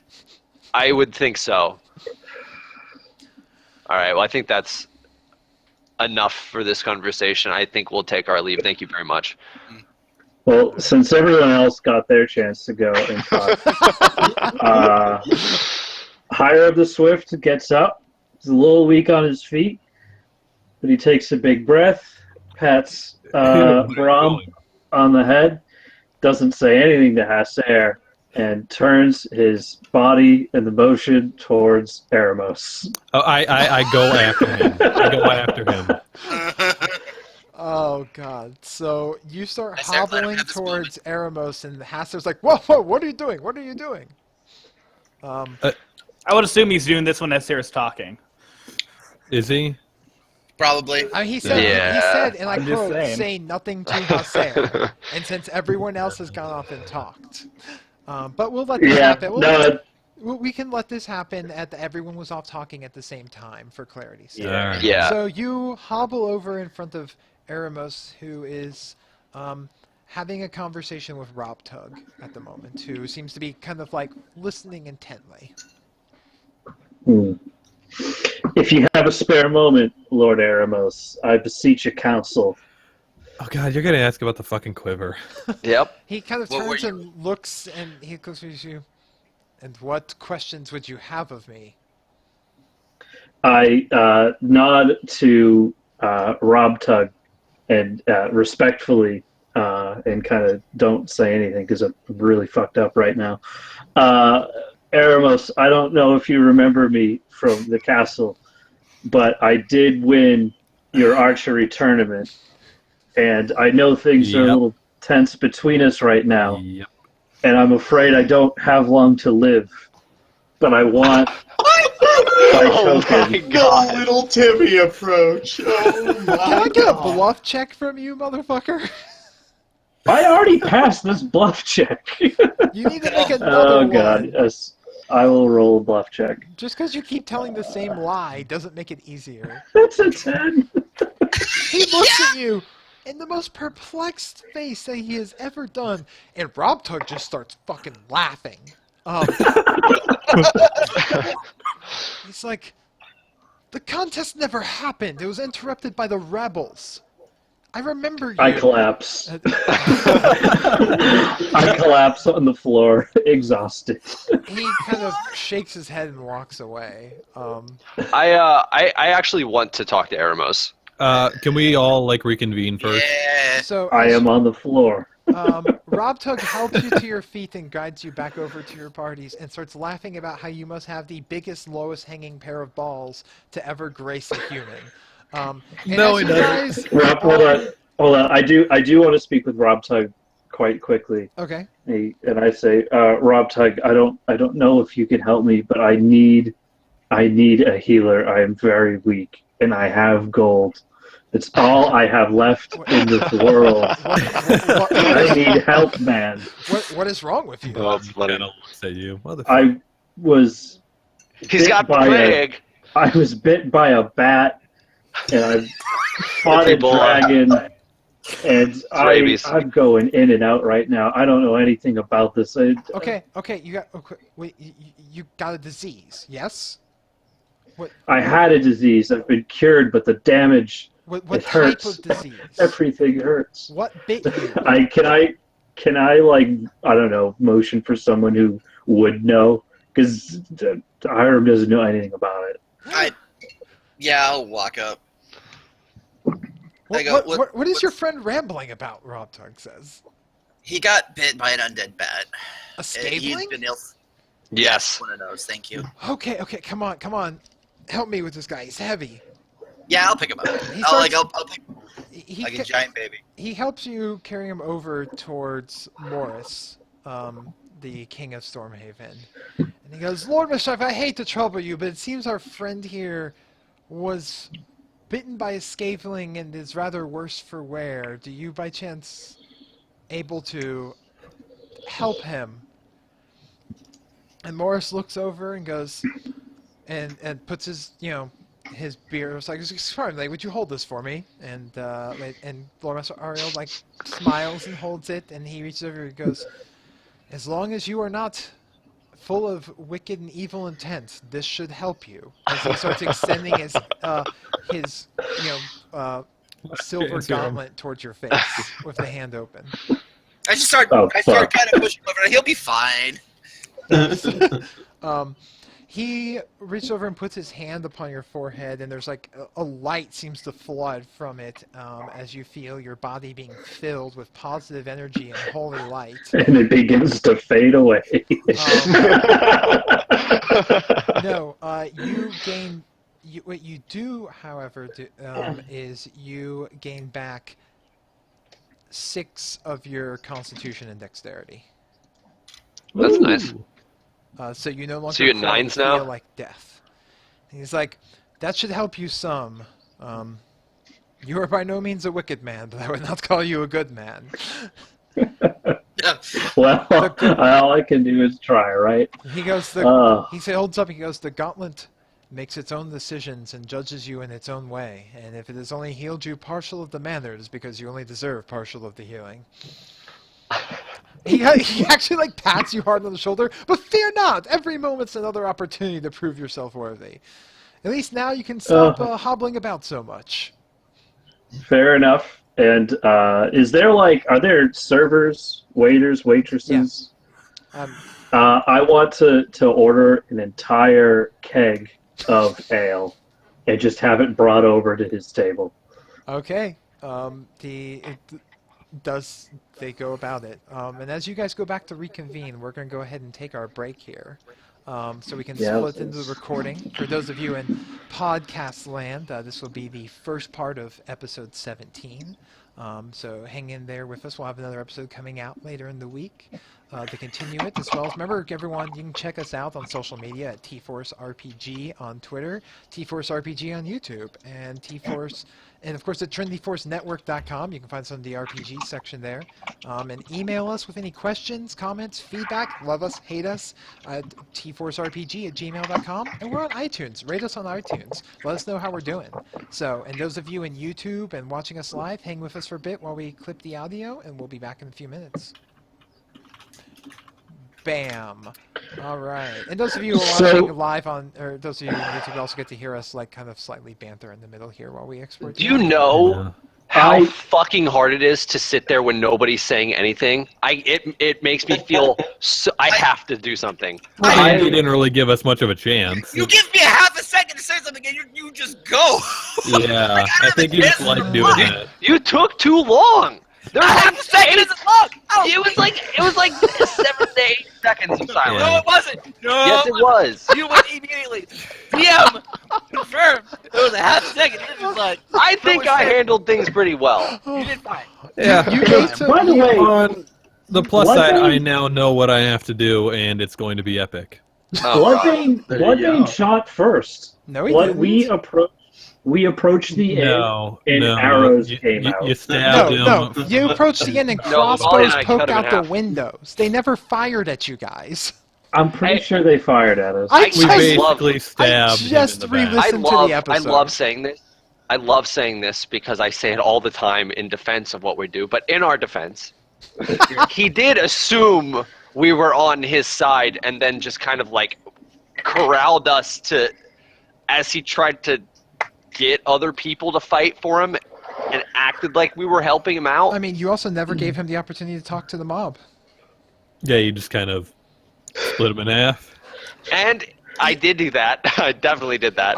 If I had done that, Lumalia still would have done it. So half the blame still goes to her. He attempted to use the crown authority and power for the people, which he did not have a right to do so. I will. Yes. He was the chief advisor. He was the warden to the prince, who better to act upon authority of the people of the city when there's a usurper. That does not give him right to wear the crown.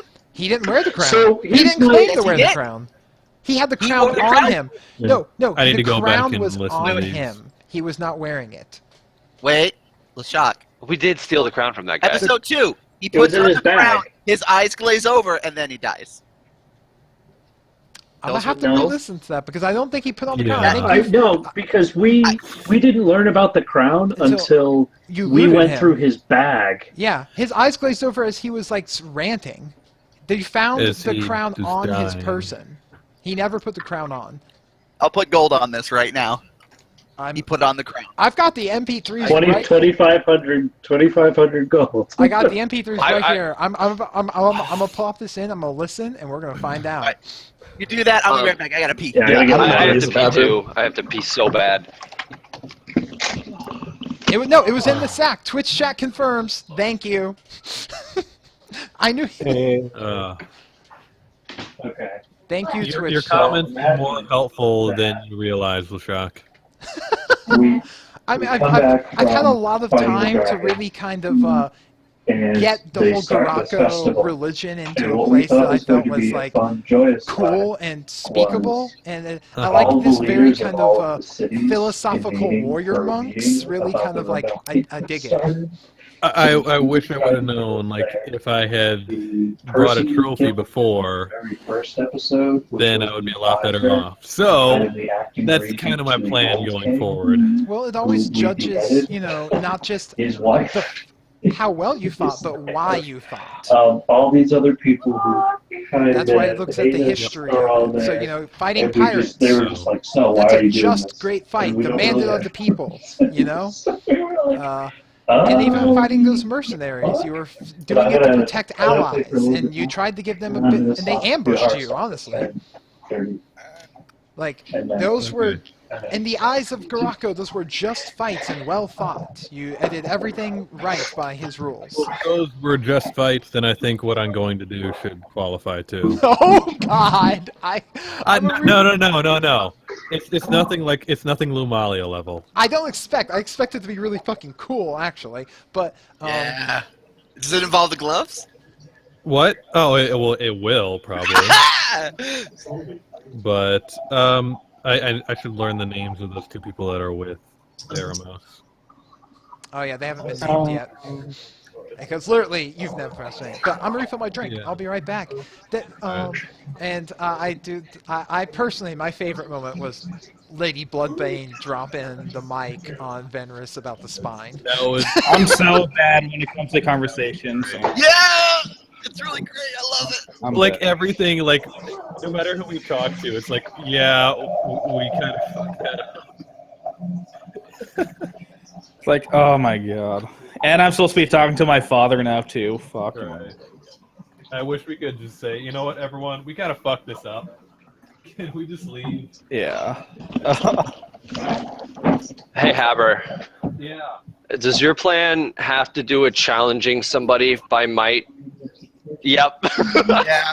Let's talk about it in the episode here. All right. I don't wanna Yeah. get stuck away. I had a feeling. Yeah, I'll be right back. That smile that he had was perfect.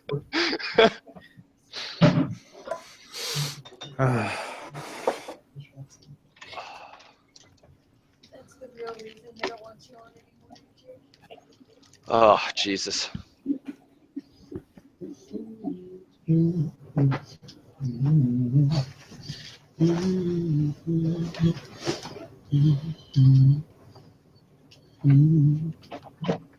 I'm listening to the episode, see right now if I'm right or wrong. Oh no, Twitch chat confirmed it, and GM Lashok did as well. Yeah. Wait, what? Yeah, he didn't put on the crown. Lumalia went to stab him, and I just happened to help. Yeah. So you lost gold. No, I want to hear it for myself. Alright.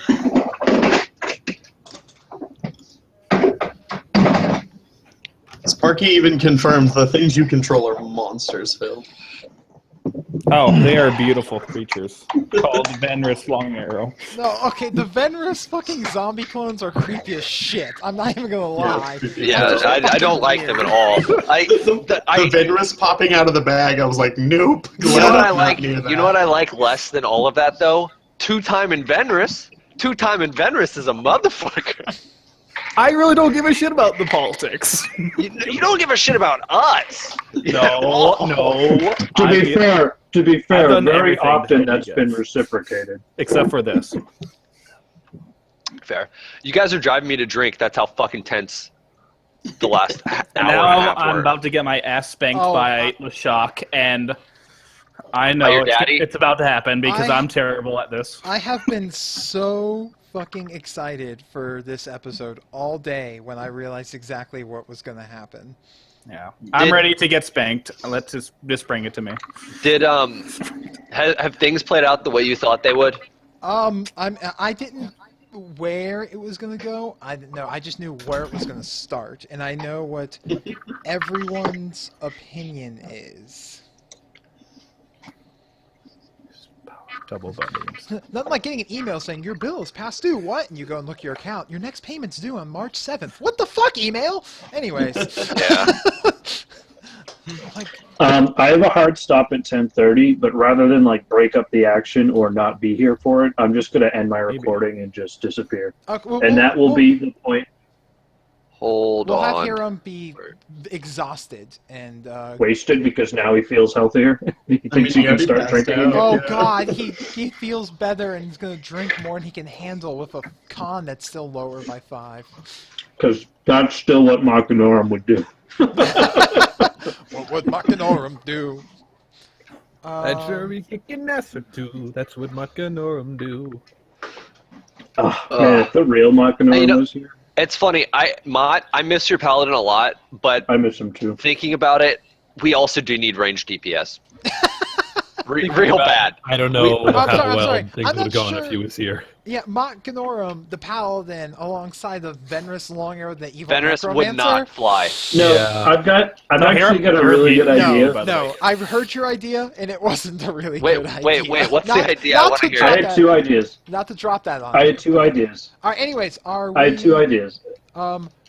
I Kargan, how need to much hear did this you idea. bet? We'll- Because Twitch chat has gone and checked and confirmed with me the crown was in his bag and not upon his head. I don't believe it. Check the Well, there VOD. you go. We have Turn to all people. So hold on. The bet's So null and void. The He person didn't who believe it. started watching it and wrote the story, and the person who edits it every week. Right, and I'm our sure he most had the crown. our most active listener, they've all backed it up. So, I am 95% certain he had the crown on his head. Venris Noodle Mouth. 5%. oh, I am 90% certain he had the crown on his how's head. it nice? How's it feel to roll a nat 1 on your memory check? No, bullshit. All right. Well, when Hero is everyone done exporting their audio? In the special we cut make of the sure audio, it's in the special cut of the audio that Kargan listened to, he's right. Yeah! I'm going to edit that together, by the way, so that it does actually have Gargan being right. All right. Everybody ready to resume recording for the second part here? And at 10:30, Yeah. we will cue Hero Wait. passing the Yep, fuck out drunk. It's gonna be a doozy. I've been so All hyped right. for this. Ah! Oh, you're Is everybody prepared? Don't start Yeah. recording, but is everybody Yeah. prepared? Yep. Yeah. Okay. Just imagine Norm you is wring your recording. hands together Uh, as you're Lashak. playing this. Recording in here. Fenris, Here and depressed. Kargan, I'm not wrong, you can't prove it. Cheer and Jaden. I'm right here and I'm ready to roll. Hey, Sayer. Right here, ready to rock some robots. El Rock 'em, sock 'em. Negotiator. Here and glad that I've thrown a wrench into the plans of my friends. Yeah, All what the fuck was that right. about? Well, welcome back, everybody, for the second part of episode 17 of TForce RPG. It's a long story, a custom Pathfinder game run by me, Lashak, the head GM and everything of the Trendy Force Network role-playing game section. Yeah, we really need to come up with a catchier way to say that. But we're going to be returning now with the that. second part of episode 17, which we've been calling Family and Festivities. Where we left off Family with Feud. our Family Feud. Oh, I like it, Haser. Can we say things you shouldn't say to a person whose husband you killed for 500? Penis. Oh, damn it. He was worth like Anyways, what? The things you don't say to a person you killed for 500 are, I know you're grieving, but.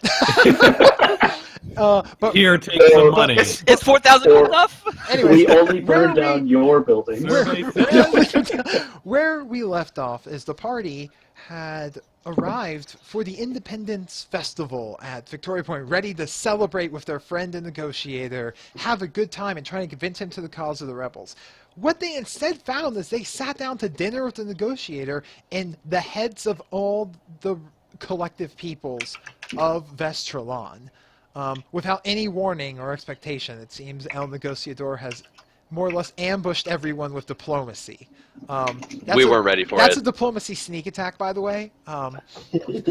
And tensions were high. Lots of points were being made on behalf of the rebels. Ariamos pled his case. The Widow Bloodbane showed up with the prince, the son of the dead King Gregor, and everybody has been arguing, and then a break was called.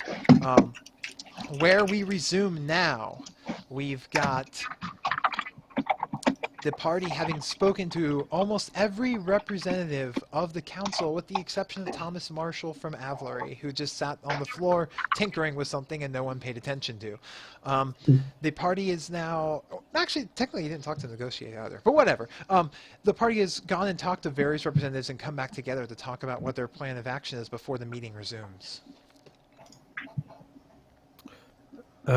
Well, I do not know what the rest of you were talking about with everyone, but I know what I have to do here. What's your plan? All right, I need everyone to stick with me on this. All right. All right, and heads up, it doesn't really matter at this point. What you guys think? I need to do this. All All right. I take it. Violence will be involved. If it goes against the party, that is fine. I will excuse myself for the time being. But this is something that I feel I must do as a man of Garako. Who is this against?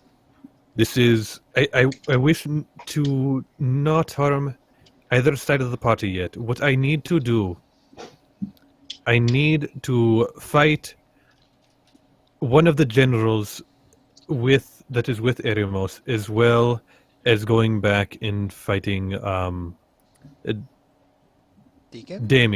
Deacon, yes. Oh, you're gonna fight Deacon and fight one of Arimos' men. Awesome.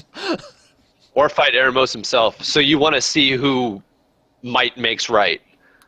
Yes, I hope Okay. that if I beat both of them, claim a trophy, I may gain some insight from the god and possibly give us more light into the situation as to where we should proceed. And if one of them beats you, Then that is in the shitter, as they say in Kerhar. now we could also speak to Eremos and try and reason. I think this sounds really against how I usually act. Do you want me to say it then? We could try and reason with him and bring in that he should maybe have a civil conversation with Deacon Nathaniel and his daughter and see if they can come to some peaceful agreement, be on the same side, and then deal with the nobility that way. Because Yes. Eremos does seem like a generally good man, other than the whole Yeah, regicide. other than that whole time that we first met him in Lumari, He was a dick. He did seem like a dick there. I would like to see what he has to offer for the people. Also, I did not realize his daughter was only 14. And is she only 14 now, or was she 14 then? Well, it's still only a few months apart from when that happened. Yeah. I mean, How old is she now? 14 in a few months? We Not don't know necess- that. We don't know that. Know when We they don't know that. Yeah, we don't know when they met. They could have met years Oh. before. Oh, I assumed when he said his daughter was 14, that was right now. May have been 14 way back in the day, but who fucking knows? They're married, Doesn't, that's it all. doesn't Yeah, matter. that's a moot point. They're I married. think the thing is right now that we need to do is we need to get the rebellion to be looked at in the eyes of the council as a Positively. legitimate power. I mean, they did show their military strength and their ability to hold Kerato. They're able to defend themselves. They should have a say in what their So, future is. Why can we get the demise to meet with, or at least bring this to Eremos? Right, Put it I on the believe, table. No, just have them all meet in a neutral place and have stuff be hashed out a little bit that way. And if he is not open to this, then you can go about on your trial by combat. Well, that would make it easier since they would both be in the same place. Exactly. Yes. So, I agree with Hiram. We should see in the council's eyes that the rebellion is legitimate. If we can do that, then we can bring the demise here as well. And we go from there? Yeah, but what of the Bloodbane and their claim to the throne? Fuck the Bloodbanes. And shut fuck up. Veneris' dad. Shut up. I think in the eyes of fairness, they are still a third negotiating party in this. And Right.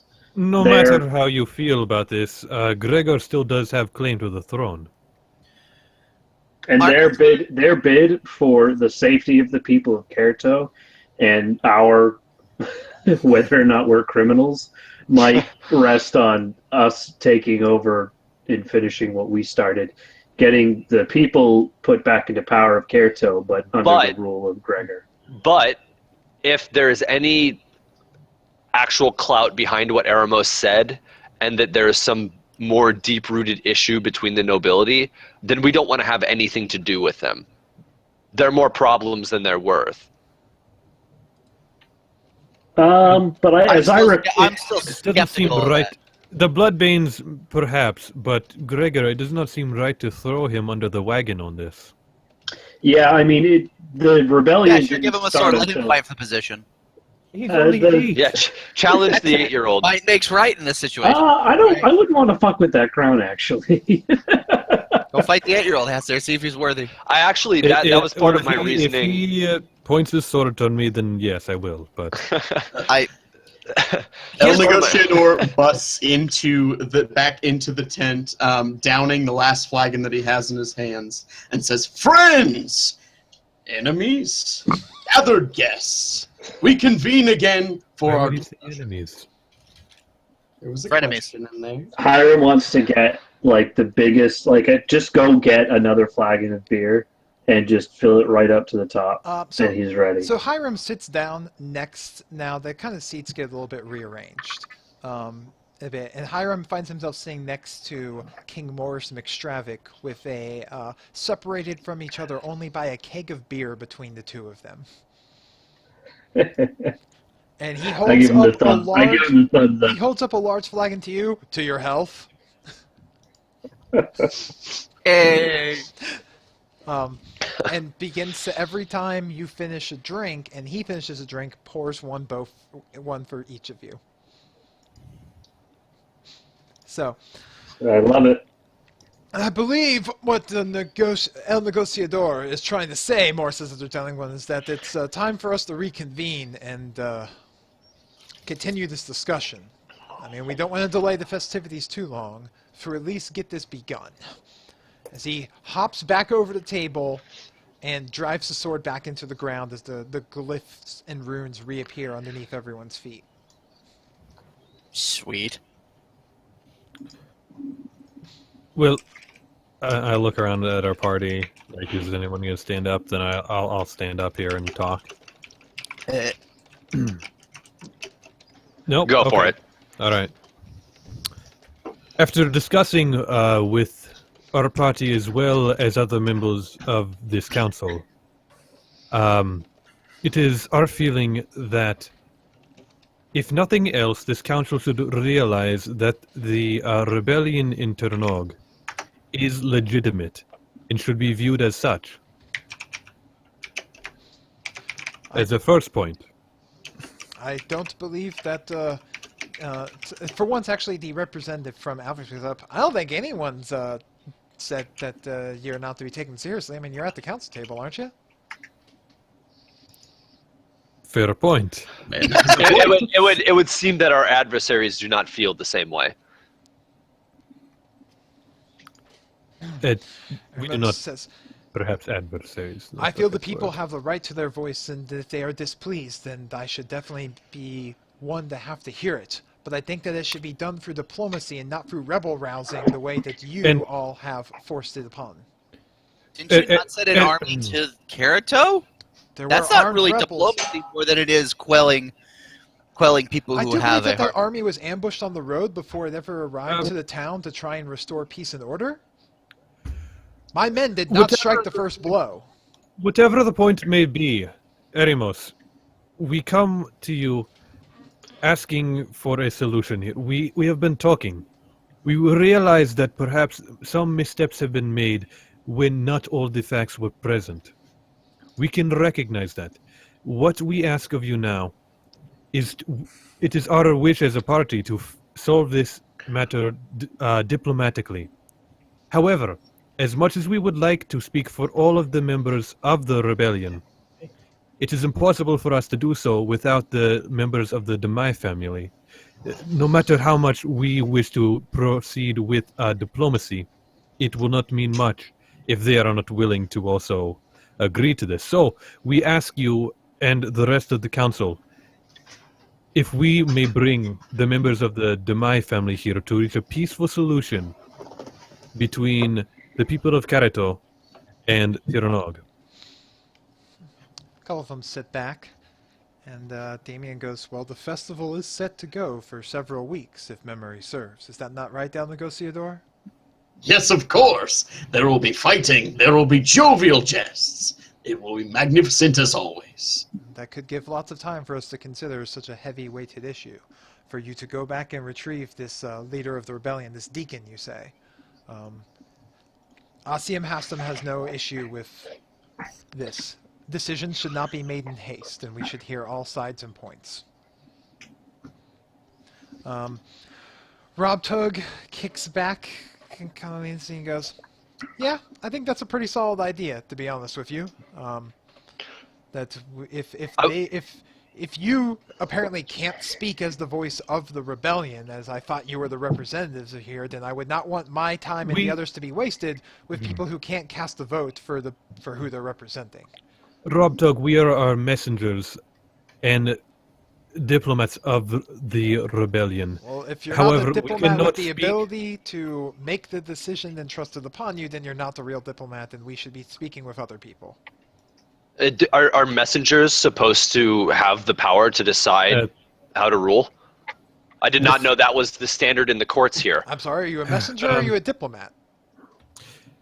The point I'm a stands. diplomat. Let's do this. The point stands that the demise Did the should be Kargan here say to that? speak for the rebellion. Yes, I did. Kargan stands up and says, I'm a diplomat, let's do this.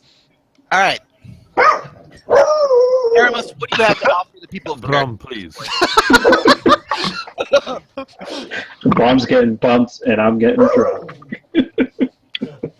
As you were saying, Kargan, I'm sorry. Aramis, the people of Karato have been unhappy, it seems, for a very long time now, through its previous leadership and its current leadership. Is there anything you have to offer these people? I would be more than glad to sit and hear what their requests and demands are. I have no wish to wage war upon my own people. I will sit at any table of peace and talk this through diplomatically. My only thing that I will not concede upon is the return of my daughter. Unfortunately, Kargan, that is not for us to you decide right now. If your rebellion speaks truly for the people, and of the idea that no one person is worth more, then surely the leader of this rebellion will be able to make this concession. I believe that will be decided here when we have the demise as well as your daughter here. It's also her choice. yeah, as I was getting to. I feel nothing else. Only more discord will be spread if we continue bickering here.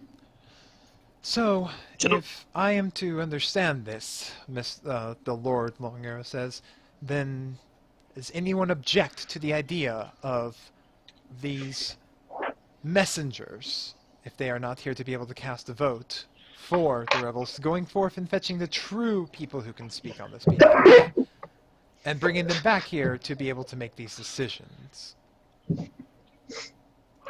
I mean, I'm not the least bit surprised. I would not trust my own son with a diplomatic mission, so I would not suspect that his associates would be fitted for one either.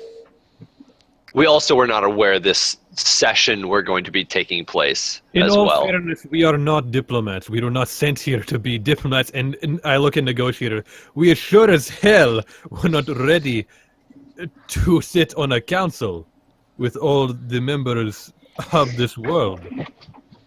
So It was a very big surprise. we thank the council for hearing us out, but we believe it would be in the best interest of everyone to have the true leaders of the rebellion here to speak for themselves, just as the rest of you have done.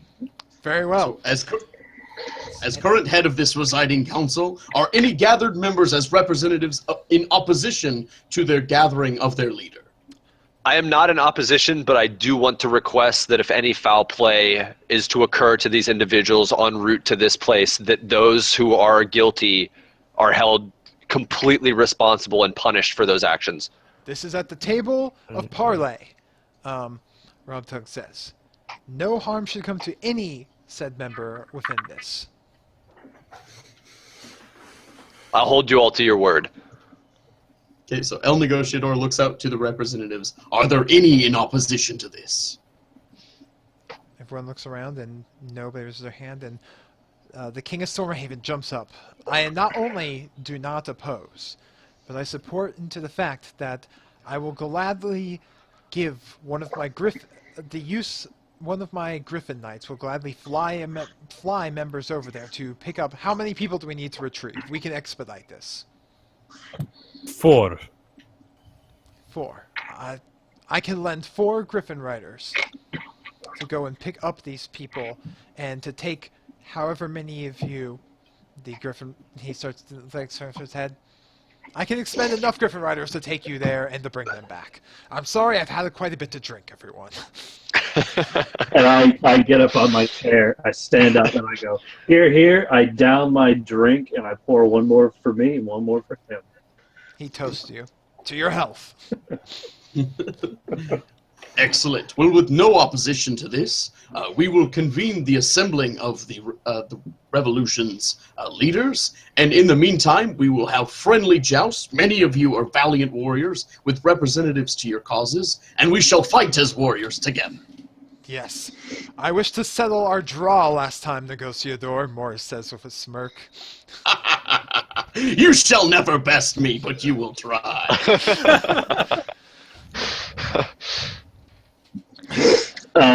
So is this convened? Very well. Morris hops over and grabs the sword out. Taking a And recess. he looks over to the side at the other, 2 members that accompanied him, and goes, Kalanos, fetch some of the knights. They will have to delay their entry in the tournament, but for the righteous cause. He goes, yes, my king. The man stands up and rushes out of the hall. Until then, everyone, we'll see you when you return. And he pulls the sword out of the ground and sheaths it. Phew. So that went better than the last time. Well We spoken. we finally had a situation where we got into an argument with somebody and no one died. Yeah. Hiram falls off of his chair, cracks his head up, and dies. Now, Morris grabs Hiram and near a headlock while gesturing to the other knight who lifts the keg, and they go, "Come, friend, let us continue to drink to your health." Wait, Friend, I have sister. something I need to do before I go. And I want to walk right up to Hasser. What? I keep in mind Hiram is wasted if you're just joining from home. Hasser, it was the hands, the light that healed me. I have all of this money, and it was his hands that healed me. So you are feeling a touch of the divine? I need to know, when you fight someone and you take their stuff, it tells you if you do good or not, right? It only reveals to me the path set for me by Garako. Okay. No, I like that. That's good. And I want to walk towards the blue-haired general. Oh no. The man looks up at you as you stumble over. Let's duel. Let's duel to see who's right and who gets the quiver. I at that point, I pull him back and take him to bed. I do believe I your man is resist. drunk. Hiram pulls out his apologize. duel disc and prepares to duel. I'm not from the Does Yu-Gi-Oh anyone know what generation. time it is? Let me look at the clock. It looks like it's time to duel. Oh, I was like, Yeah. Fox here? Done with it. All right, let's do it. Nope, I'm dragging you back to bed. Can I make? I'll give by chance one solid chance to get out of his If I have to grasp. conk you on the head, I will. He's done it before with I Venerous. have done it before. I wish I had freedom of movement right now, and I would so cast it on Hiram. The guy gets up, walks over, and puts a gentle hand on Hiram's shoulder. And he goes, "The quiver is not with us. But at a later date, when the next tournament arrives, you can trust me upon my word that you will have the opportunity to win it." Wait, we're allowed in the city? Assuming all talks go well, perhaps. And he Let's smirks try, and winks But at Karkin. I'm gonna lock like the most serious eyes I've ever had with him before, Well, completely sozzled. All drunk. and then I'm gonna just immediately turn tail and go Stormhaven, and I'm gonna go back to drinking. Did you just do a battle cry of Stormhaven while running off to drink? Yes. That's inappropriate. Can I talk to the blue hair guy for a No, moment? no, no. Morris turns, grabs you, and goes, "You must toast in the appropriate way." And he takes it and Holy goes, "Hold on there high!" And then throws the mug up in the air and downs it. And then drags you Well, there off we go. to go drink. Is there any way that you guys wish to prepare? Or anything you I wish want to to do before flying send off? word to Karato Okay. to both Magnus and the Demise that we'll be coming back from Victoria Point. And I want to tell Magnus a little bit more about what's been going on. All right. You send off the silver figurine to deliver the message. Is there anybody else that you guys want to talk to or anything before going off? Are you gonna like corner the negotiator and go, "What the fuck, man?" Or like you gonna talk to any of the other representatives or? You know what? Yeah, I feel negotiator. What I the think fuck, he had- man? I believe the El Negociador had his everyone's best interest in mind, although it was a bit sudden. Give us some time to prepare, though. I apologize, my friends. You approached me as representatives of your rebellion, and I thought it hurt to even invite you to these talks. I can understand if you feel you are unfit to speak for your own cause. Yes, that is the point. We did not come here To And speak for a cause. Yes, we Except came for that you to came ask here to for try your and aid. talk him into supporting you. So speak for your cause. To speak for We the didn't- cause. We didn't think we'd have to defend it. We are On a bunch of other people. Yeah. At any rate, I hold no animosity towards your actions. Well, I apologize if this was taken in ill manner. I wanted to make sure you felt represented as new friends. I give him a good handshake for that. Could you have told us anything in the past 3 weeks or whatever it's been? I could find none of you. You all seemed too busy for your new friend, El Negociador. We Side note, none of you fucks visited me in that 3 weeks. I thought you were. I thought you were. Oh, Dude, you're right. what happened is I- you guys killed the dragon, Negotiador ripped its head off, and just left. Oh, that's right. He left. He just took the head and left. He don't, You didn't even say goodbye. He sent That's a clip- partly on he you. sent a Hey clip- man, I sent you. I invited you to this meeting. That's. I gave you that much. You didn't have to come. I promise we'll be better friends in the future then. Excellent. All right, I hope to so- see you more. in Prove my- it by fighting him right now, Kira. So, Yes, please fight me. Karkin, you go off and catch Arimos as he's walking off. He and his oh holy shit, what is this? What? Sorry about it. I'll say Oh, later. Oh god, okay, Understand. gotcha. I saw the spell. Ah, as fuck Then me. just wants to use his magic mouth. mm. The rare Venerous guild mouth noodle. suplex. Anyways, Generous mouth noodle. so Karkin, you catch Arimos with his two subordinates, and he looks back at you quizzically. Is there anything that you have me, or you want me to say to anybody in the Dumai family or your daughter to hopefully better their moods before we bring them back here?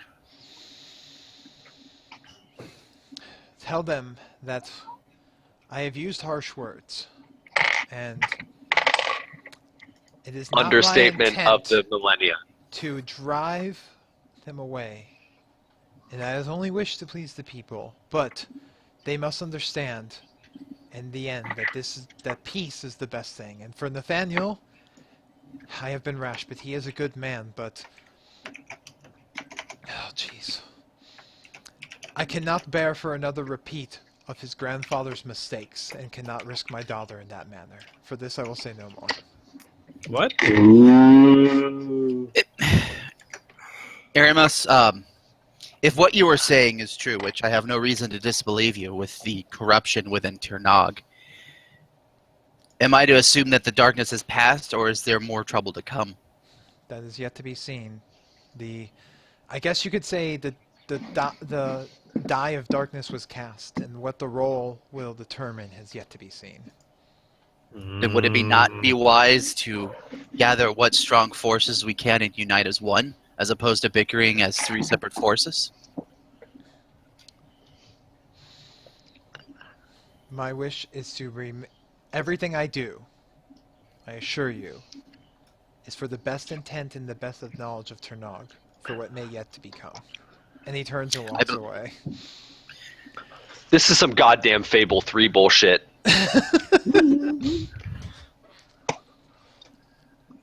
Yeah, alright. He's just gonna walk away like that. I guess I can't say anything else. I mean, you could chase him down and keep talking to him. Like, you can decide not to let him dramatically have the last word. yeah, Don't I let kinda him don't do it. want that. Don't let him. I'm gonna cut him off. You just kind of run in front of him. You're like, wait. I'm like, wait. I go, your good wills are noted, but make sure they're communicated well enough to be understood. And I walk away. Fuck him! Oh! Kargan dropping the mic. All right. So Hiram's getting really lit at this point, and he motions over for Chira to come over. And I'm going to pull Chira in real close if All he's right. coming. I come over. And I go, Chira, don't you think we should tell the pirate lady about Tig? And then I'm passing out. I want to bring that up with the rest of the party. So, Kargan returns to the group. Hiram passes out, and the Stormhaven representatives are kind enough to say, "We'll take care of your friend. He needs much rest from his endeavor." Stormhaven! All right. Though Hiram is a shit show, he brings up a good point. Should we bring up Tig's existence to the lady who hates pirates? Well, I'm sure she does know. All that I know is that at the end of the day, I will stand victorious over Tig. That's fine, but she really Yes. hates pirates. Well, if she has any knowledge about this blue crystal that I have seen in my vision, would be a help. What you Wait, know, what blue crystal? Haser, what you know about your sovereign and dealing with pirates is that because Quahara is a coalition of islands, and the population is not nearly as big as the space they have, there's lots of issues of pirating because people have to sail between those different islands. So she's taken a very strong stance on the pirates of her islands. She's Of not course. run to venture out like past Averly to go take care of Tirnog pirates. Right. We could at least warn her of shitty pirates. You can. And perhaps absolutely. she knows something about Tig. So, and maybe the blue crystal. Okay. Well, I mean, do you guys wish to go talk to her? Yeah, we're going over there. And Venrus, did you cast Magic Mouth? Oh yeah. So Magic noodle. while they're doing their thing, I'm going to put 2 of my Venrus skeletons randomly around the festival. Cast Magic Mouth on both of them. One from one of my spell books, another one from my amulet. And I'm going to have them utter the following words. Come see Magnus's magical goods in Characto and find magical wares. Use the code VENROUS to get 10% off on your first purchase. And during the time when while they were bickering over politics, I've been writing coupon codes for 10% off. Sorry, I need an area here. That'll be good. Can I have one of those coupons, please? Oh, I need one too, actually. Mott can definitely not edit out the sound of Hasser hitting his I'll head do on it. the desk. For those of you watching live, there's a small red mark starting to grow quite quickly on That's Hosser's pretty. forehead from where he was That's slamming his pretty. face into And I will his have them desktop. utter that sentence every 1 minute. How about? My favorite thing is that he said the wrong name of the company too. Wait, it's not Magnus's Magical Goods? Magnus's Magnus Magical is Materials. magnificent. Oh, Mag- damn it, I was wrong. Magnus's Magnificent Magical Materials. I That's feel why like his you're just changing. No, his logo is 4 M's, like in almost like a compass Oh, is shape, it? all pointing inward. Yeah, that's right. Can I do that instead then? No. Come on. No, because I'm gonna let you slip up, and it's really funny. Ben said. God damn it. Because so, anything else before you guys are heading off to the the one knight comes up to you.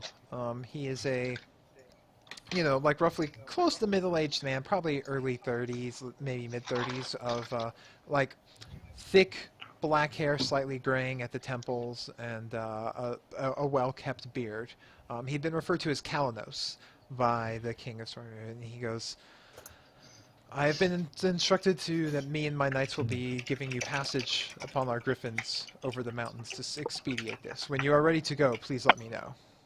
I am We I will am be Kalanos, ready. High Paladin of Stormhaven. We will be ready Shortly. on the morrow in the morning. Very well. In the morning, I shall meet you here, and we shall be ready to fly.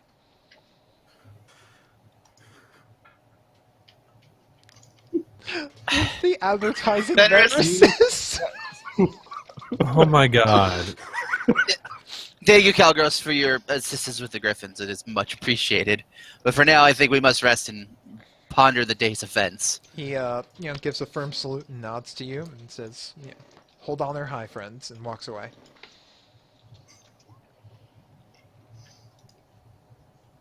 So, All right, guys. You want to go to bed? I mean, No, we want to go talk to the pirate lady. Oh Or pirate hater lady. all right. So you go and approach, Sovereign Casil of Yeah. the Quar Islands. She turns and looks and smiles upon seeing Hasser and the rest of you, and nods her head with her 2 attendants, and says, "How can I help you, friends?" My lady, just so you are aware, as your title infers upon others that you hate pirates, there is a pirate of some renown threatening, or has been threatening, the region around Tirnog and Kyoto, and though we do not know if it will head your way, just be on the lookout for an individual named Tig, who's made apparently some devilish deal and has gained powers way beyond his earlier pay grade that we had nothing to do with. She kind of smiles. And where is this pirate located, sir? We don't know. We've just heard rumors of him. Where did you said that you had experience with him? Where did you encounter him? North along the coast of Tirnog. My geography is right. That's east of the Carrwood, yes? Yes. Okay. Have you thought to seek him out, to find him hiding within those woods? Though I hear strange things happen to people that go into those woods deep enough. Strange things indeed. We've been to the woods and we've experienced some stuff. Oh? You'll have to forgive me. I've not ventured out there, but I've ever been curious about such locations. What happened to you there? There are trees that will tell you one thing that you want to know. Are you suggesting that you encountered some sort of scion of Adarin? Yes. My uneducated friend of the world. How dare you? You are. You are, and you're a peasant, and you're drunk, and yes, it's some sort of scion of Adarin manifested in that tree to answer one question truly, and only one question in anyone's lifetime for anyone that ventures into the woods.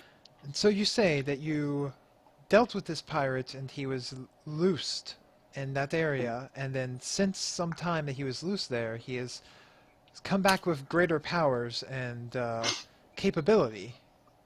He has some vendetta. Mostly against us. Entirely against us. And see, so he seeks a revenge, but you're seemingly suggesting that he has mysteriously gained some sort of power. Perhaps, yes, he seems to be quite the pyromancer from what we've seen. Well, if I catch wind of him near the islands of Coher, I assure you his ship will sink to the bottoms with the rest. We suffer no pirates. But this is amusing. If he was such a apparent he went from being a no-name to being feared by everyone who knew his name. I wonder if perhaps you chased him off to those woods and he found answers of his own. That is, yes, perhaps. Lady, by chance, in a vision I had from one of the trophies I brought to the Starry, I did see a vision of Tig and myself. In my hand was a blue crystal of some sort. Perhaps you would know anything about this? I do not know what else to say about it. You saw yourself confronting this man holding a blue crystal in your hand. Is that what you're Yes. saying? She ponders and thinks for a moment. It is hard to say. There are lots of imagery and artifacts that have known to the appearance of crystal over time, and only knows how many of them could be lost artifacts from the Great Wastes, even that predate. But it would seem to suggest that whatever power he has obtained, this blue crystal is a foil to that. As it would seem, Perhaps yes. finding the source of his power could lead you to find what exactly this blue crystal is, for whatever it opposes. Yes, an answer for more questions. Is that not Perfect. often the way? That is almost always the way. So, I thank you again for your time, and please be wary of this Tig. I shall. Our eyes shall be open and our mast shall be ready. Very well. And have a good night. She smiles politely at you all and warmly and bows her head. So, apparently during all this, Kargan snuck off from the group and went to talk to Lore Master Ariel. I thought there was another one who came in with Ariel. Wasn't there a second? There's two, and they have hoods on. Yeah, they are accompanying her. Oh, okay. Can I do a perception check to see if I notice him sneak out? Sure. I wasn't really being He sneaky just about kind of it. walked away. Well, you said in here that you want to sneak off. Well, I wasn't like, I just kind of like, I was doing that thing where like you're in a group of people and you realize that like you were Right. in like that circle and you just I want to kinda, like, keep in mind then that he walked Yeah. off. Yeah, he Yeah, I just kind of did. walked off mid-conversation. Yeah. You can even I see totally where did. he went. He didn't go far. Yeah. Okay. So, Kargan, you walk over and approach, Lore Master Ariel and her two attendants. Hi. Is there Oh, anybody like God. around? Like, do we have prying ears anywhere or anything like that? I mean, there are people going to and fro, but it doesn't look like anyone's paying direct attention to your conversation. Okay. That's, Wow. Okay. How do I move? No, you don't. Don't you start with me. Go back to talking about Tig. The fight that we released or whatever the hell. She and her attendants The kind of demon we released on the world. look at you and kind of tilt their head, kind of, like expecting something. I came here to ask of our tribe and of my family. I have not heard much of them. I was hoping maybe you guys have heard word of anything, if anything. Which tribe were you from, child? I don't know. What tribe am I from again? Oh, that's right. You never came up with a name for your tribe. So that means you're getting a name for your tribe right now! Yeah. I love it. No, you As long guys as it's not- you guys were from the Crimson Dunes tribe. Yeah, I can handle that.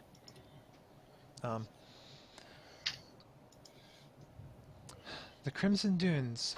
They fare well.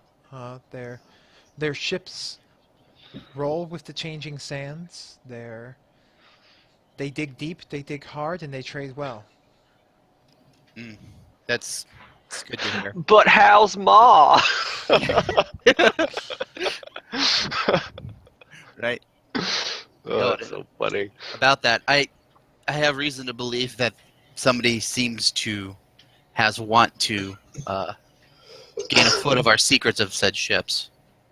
Many have tried for many years, and we have kept the secret and kept the secret well. But I fear ill of this one. I've got a bad feeling about it. Do you have a name? Hey, Chira, who's that lady you had sex with? I forget. Oh, God damn it.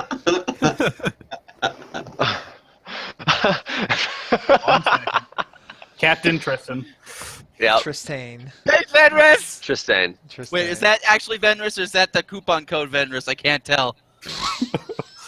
He has a third Venris that just yells out across the room. Ready. Yeah, that's my Albert talking. Yeah. Oh, God. Oh. Just like standing there idle and just like utters her name and then goes back Hey, to Chira, who's that girl you fucked? That is my favorite thing of this entire night. That's the one. That's terrible. Yeah, I'm not good at subtlety sometimes. Tristane has been a Apparently member. not. Tristane has been a member of the tribes for many years and captains her own ship. Well respected, well trusted. Why would she seek to betray her own people?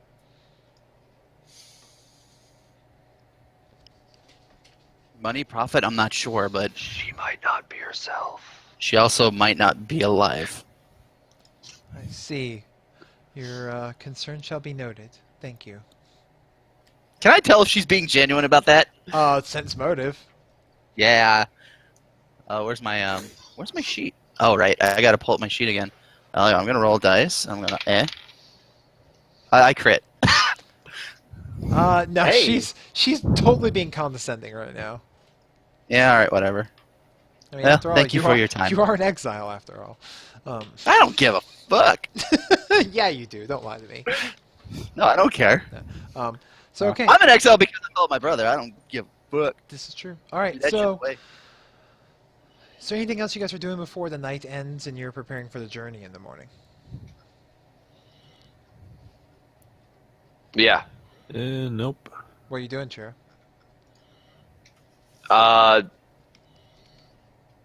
You know what? Fuck it. I'm not going to do that. We're just Can I going to go Okay. about. Can I the sell journey. some scrolls finally? Or all the shops closed? Just sell it to all the rich people in this room. I'm sure they'll all want to buy them. I mean, I say lovingly to my brother.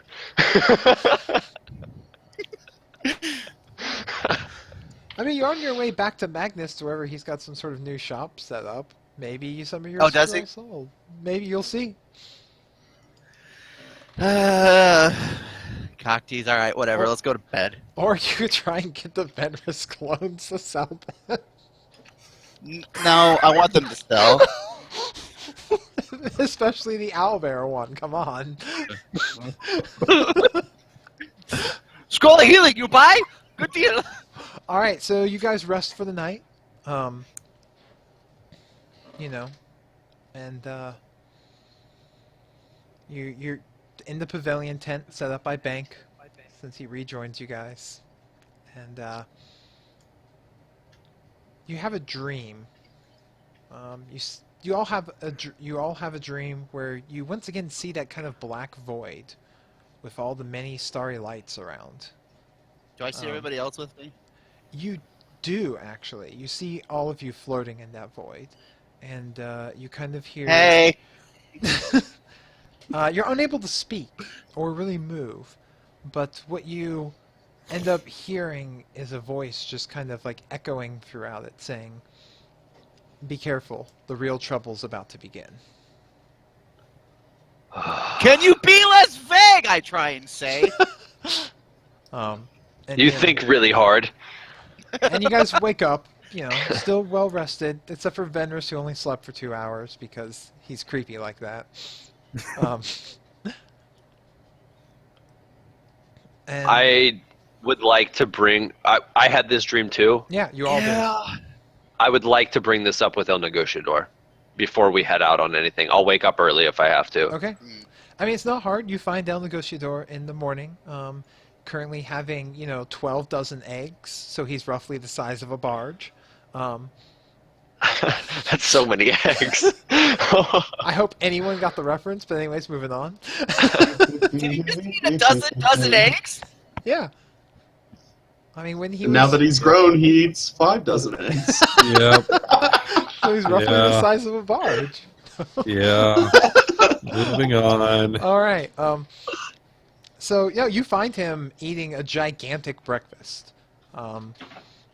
He is chuckling and having breakfast with the king of Stormhaven, who somehow is not hungover. El Negociador, Lord of Stormhaven, would you mind if I could speak with El Negociador for a moment, privately? By all means, I will. Wonderful. But I will not be faulted, friend, if your bacon does not survive while you are gone speaking, for it is a disaster for it to become cold. He grins at El I'll make Negociador. sure to have some more ale sent your way to wash the bacon down. As I'm walking off with Cheer to have a private conversation. If you steal my bacon, I shall cut you down like the pig it was carved from. The bromance is real. Roll for sexual tension. I love it. It's true. Where is it? So you pull him over. You pull him over aside, and Chiro, you have the attention of El Negociador. My friend, as a way to show that I'm trying to be a better friend of you and your city, just so you know, and I take it I know that everybody else in the party had the same dream. Yeah, I mean, well, Yeah. everyone. I imagine, unless All someone's right. not saying so. I mean, it's a pattern that's Speak been now or forever hold your peace. Just so you know, our little ragtag group has had some premonitions as of late. They've been random. They come from nowhere. From the last we saw, it's actually from some individuals from another place that is trying to help us by giving us information. We don't exactly know the whole story behind the information that they're providing, but last night all of us had a shared dream where we could not move, we could not speak, but the only thing that was said was that the real trouble will be coming soon. This is troubling news. It's troubling for us because every time something like this happens, shit escalates on a level that we're not prepared for.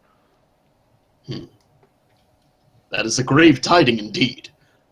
I shall speak with my men. I shall thicken the guard at our meeting, especially with the gathering of such great powers. I fear. Feel free to bring it up with any leader that you trust, like sincerely trust, and would have no qualms in sharing privy information with.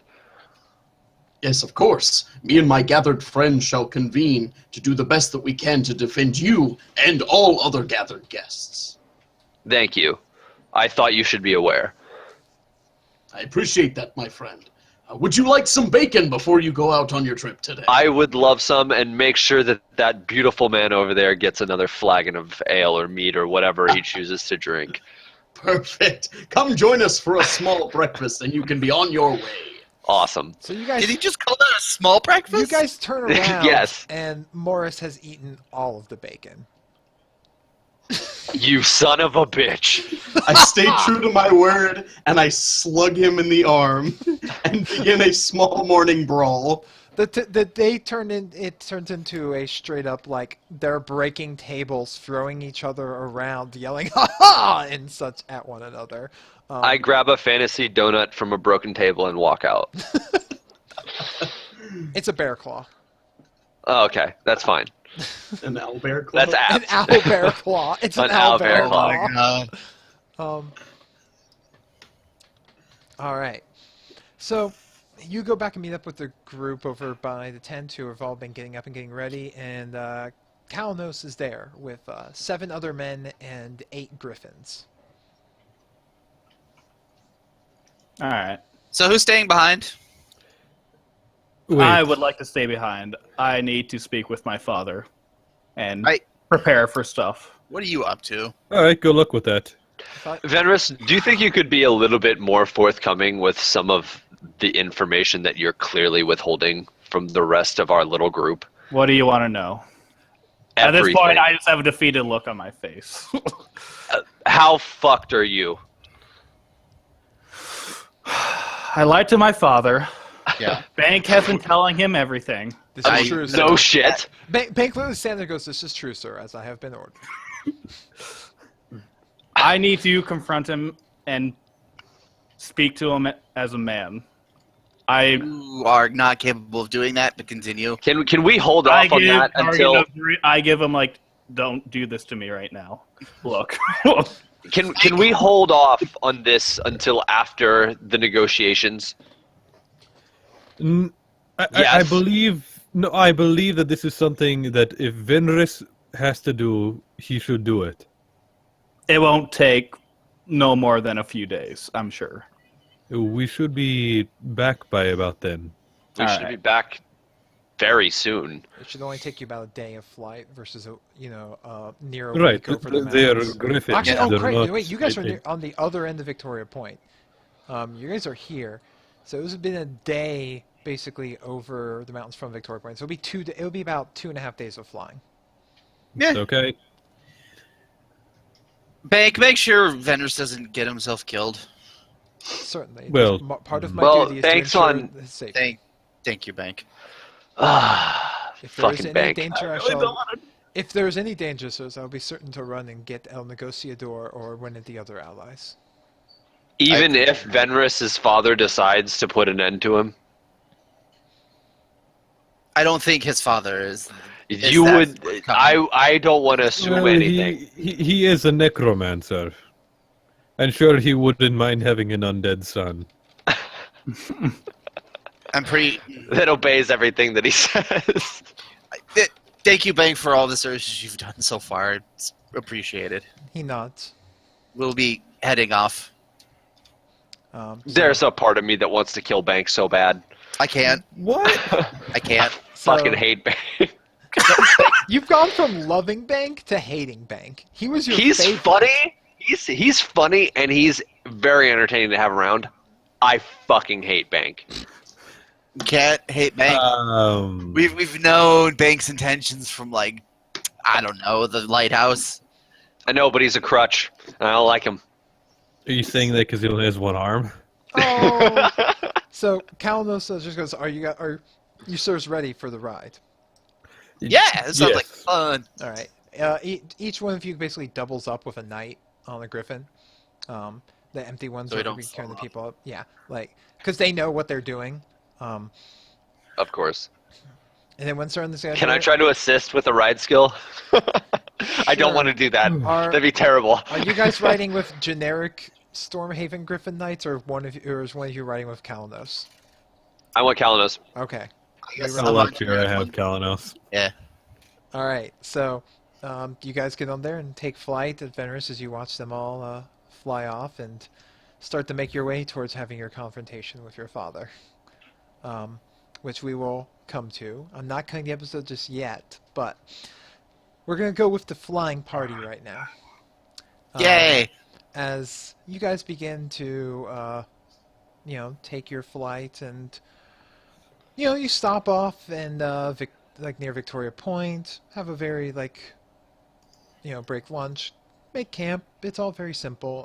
All of the storm guards are very polite, pleasant, fairly easy people to get along with. Not as, but also they're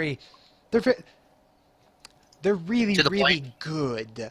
They're all paladins, so Oh. they're nice. They really are, and most of them are pretty chill. But some things just aren't funny to them. But Like dead things in a bag of holding. yes, Yeah. how'd you know? How did they react, by the way, the paladins, seeing my undead advertisement? Watching it carefully. All right. They know they're also on neutral ground right now, so.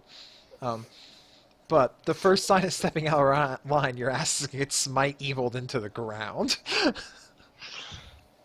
And you guys take back off, and you have several, more rest of the flight. It all goes very well. You fly over the Mount Victoria, able to see Caligros's lair as you fly by. I'm sure Churro waves because that's his thing. Oh yeah. And then you land on the outskirts of Kerto, where Cal says, "We shall wait for you here. Should we set camp, or should we be looking to leave immediately?"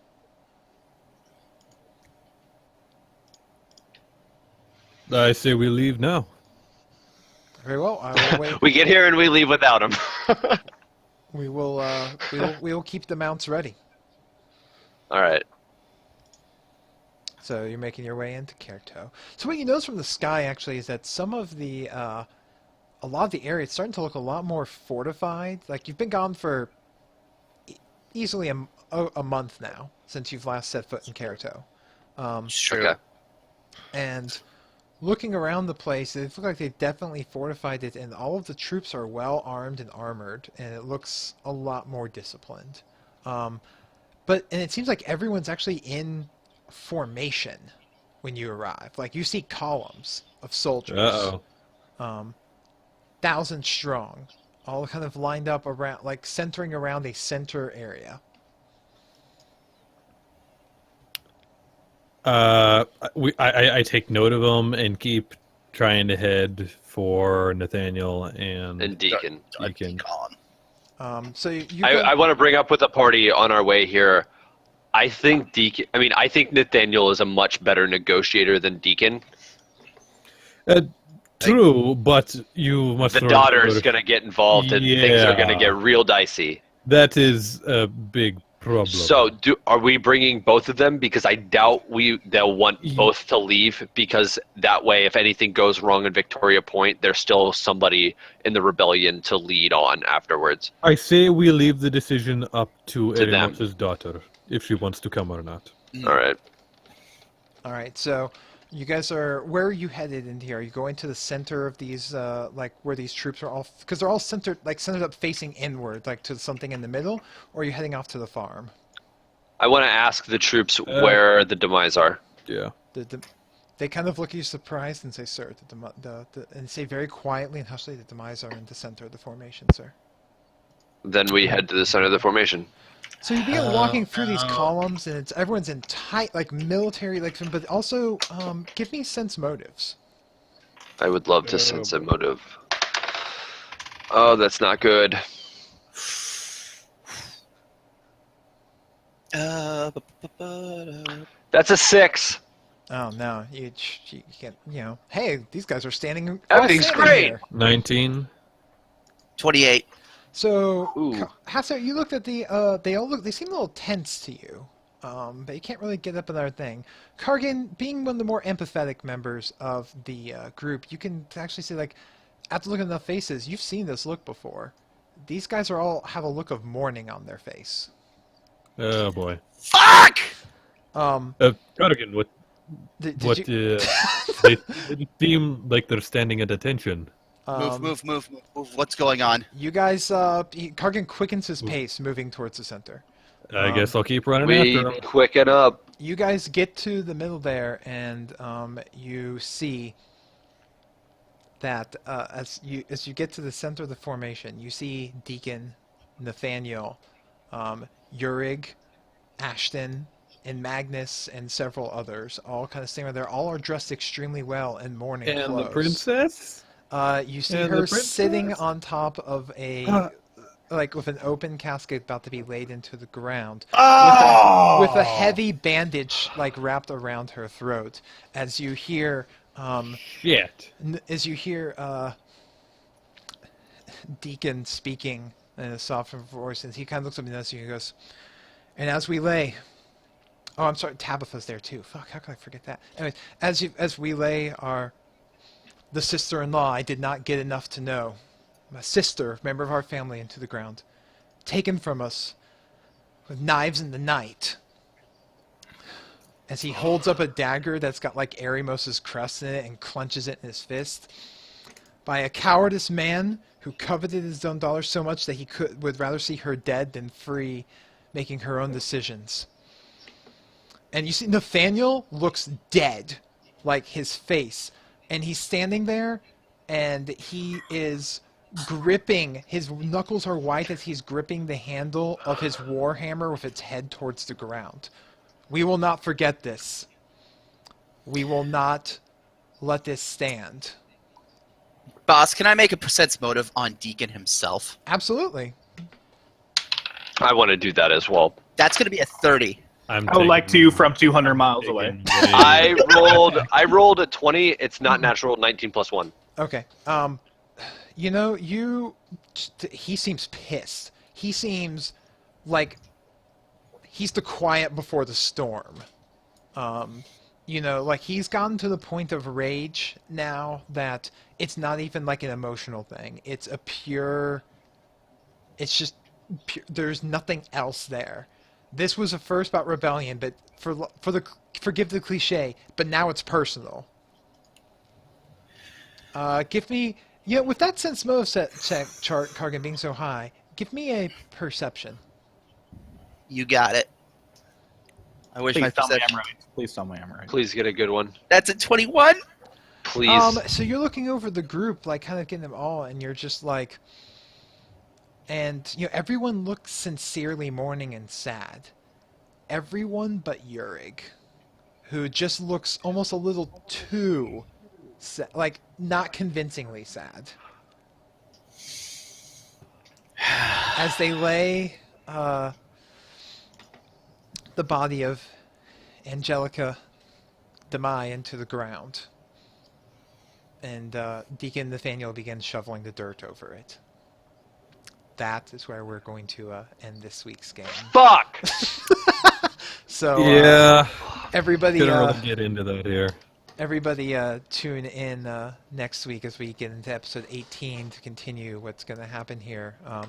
Thanks for joining us, those watching it live.